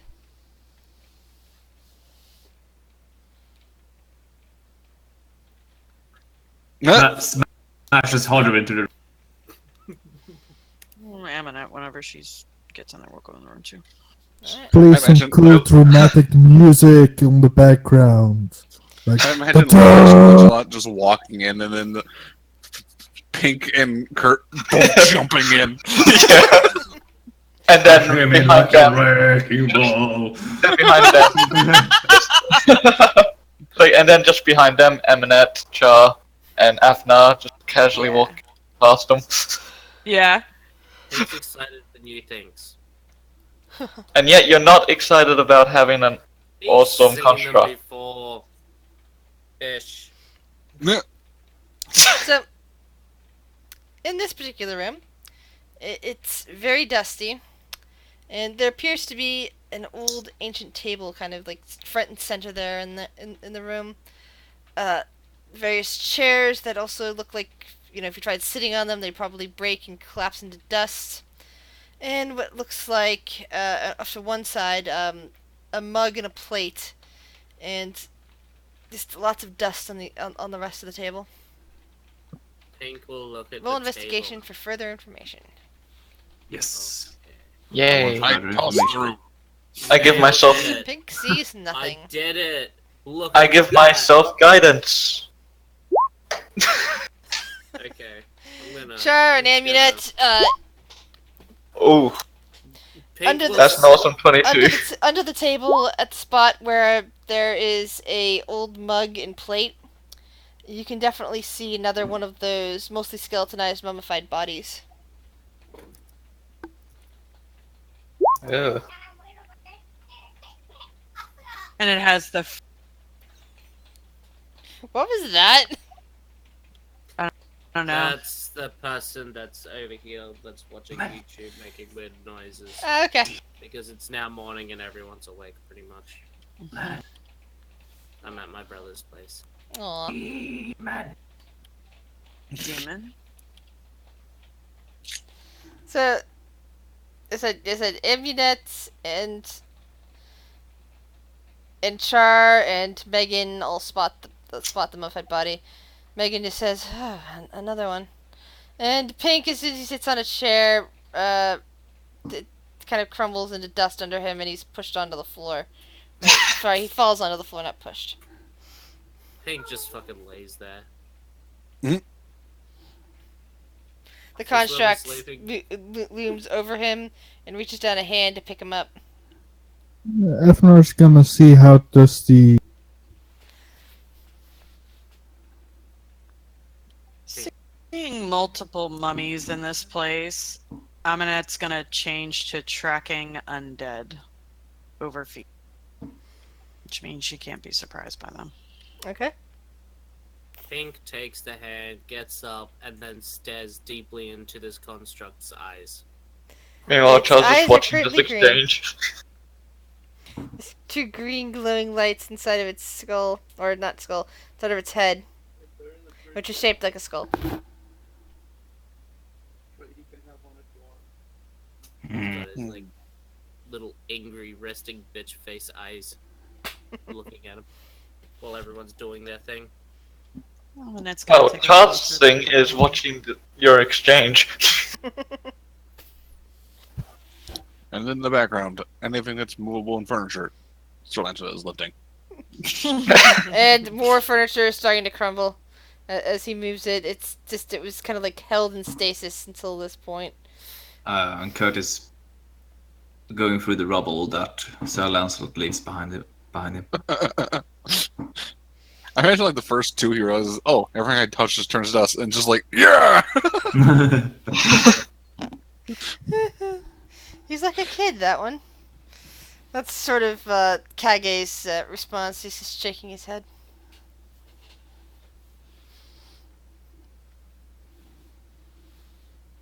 And you just see kind of Megan face palming.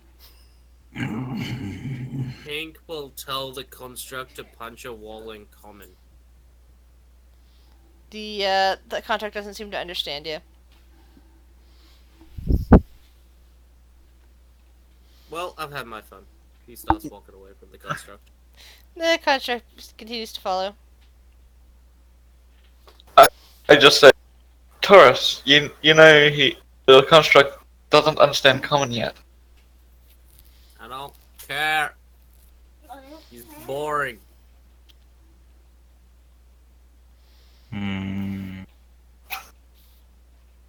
His friend.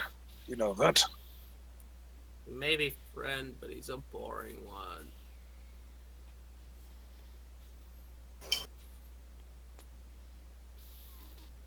I assume there was only the one entrance back out, basically. Back out and leading to a corridor that goes south. This corpse that Sean and Aminet found, Yes? did they inspect it?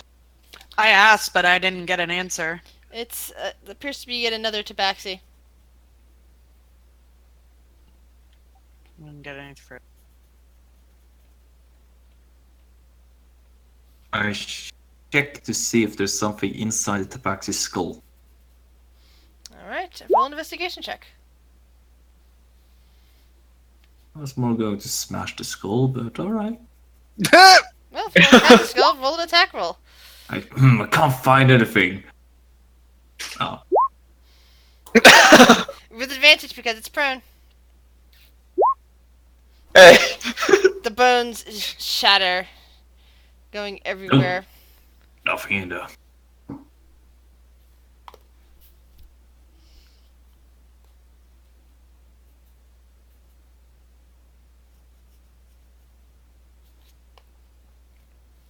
Yeah, there's nothing else for Solanta to move around. He's probably gonna start heading out to go to the south corridor.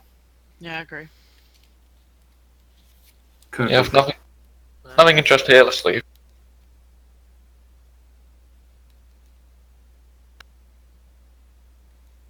Connie? On an adventure. Connie? I don't know. call it Thought of a name for him. Robert. I'm gonna look at the construct and say, do you have a name in Gorvish? It does not appear to understand exactly what you're saying. It just tilts its head this way and that, and says Okay. something that you think might be repeat. I kinda need to phrase it better then. What Designation. did... Okay, I'll use that. What is your designation? And it starts spewing what you think are numbers. Do you wish to hear the numbers? Oh, yeah. Roll 1d100 for me. Roll 1d100. And it says 8-5. Huh. We're gonna need to give you a proper name eventually. What are we doing? Naming a construct. I I said eventually. Dumbo. We'll name it eventually, okay? Yeah. For now, just call it 8-5. 8-5. Okay. How about scrap metal? No. Junk? No.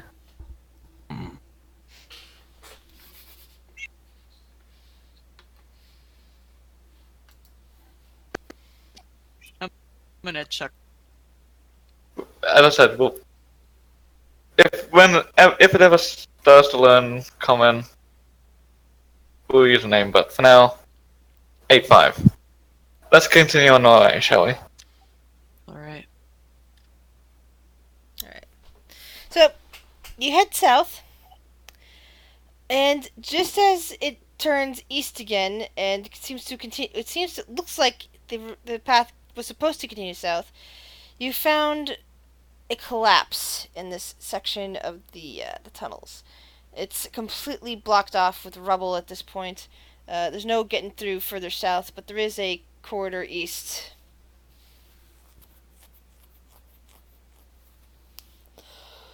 I turn east.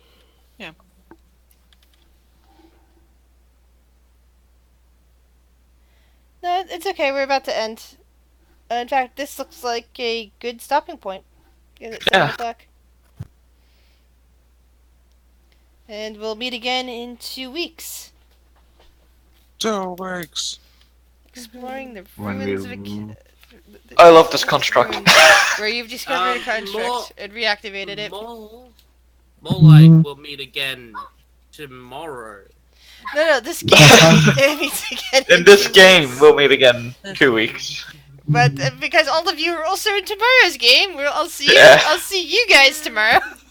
Till tomorrow Let's get for completely more different characters. chaos. I'm God. I'm somewhat worried for tomorrow. What Yeah. the-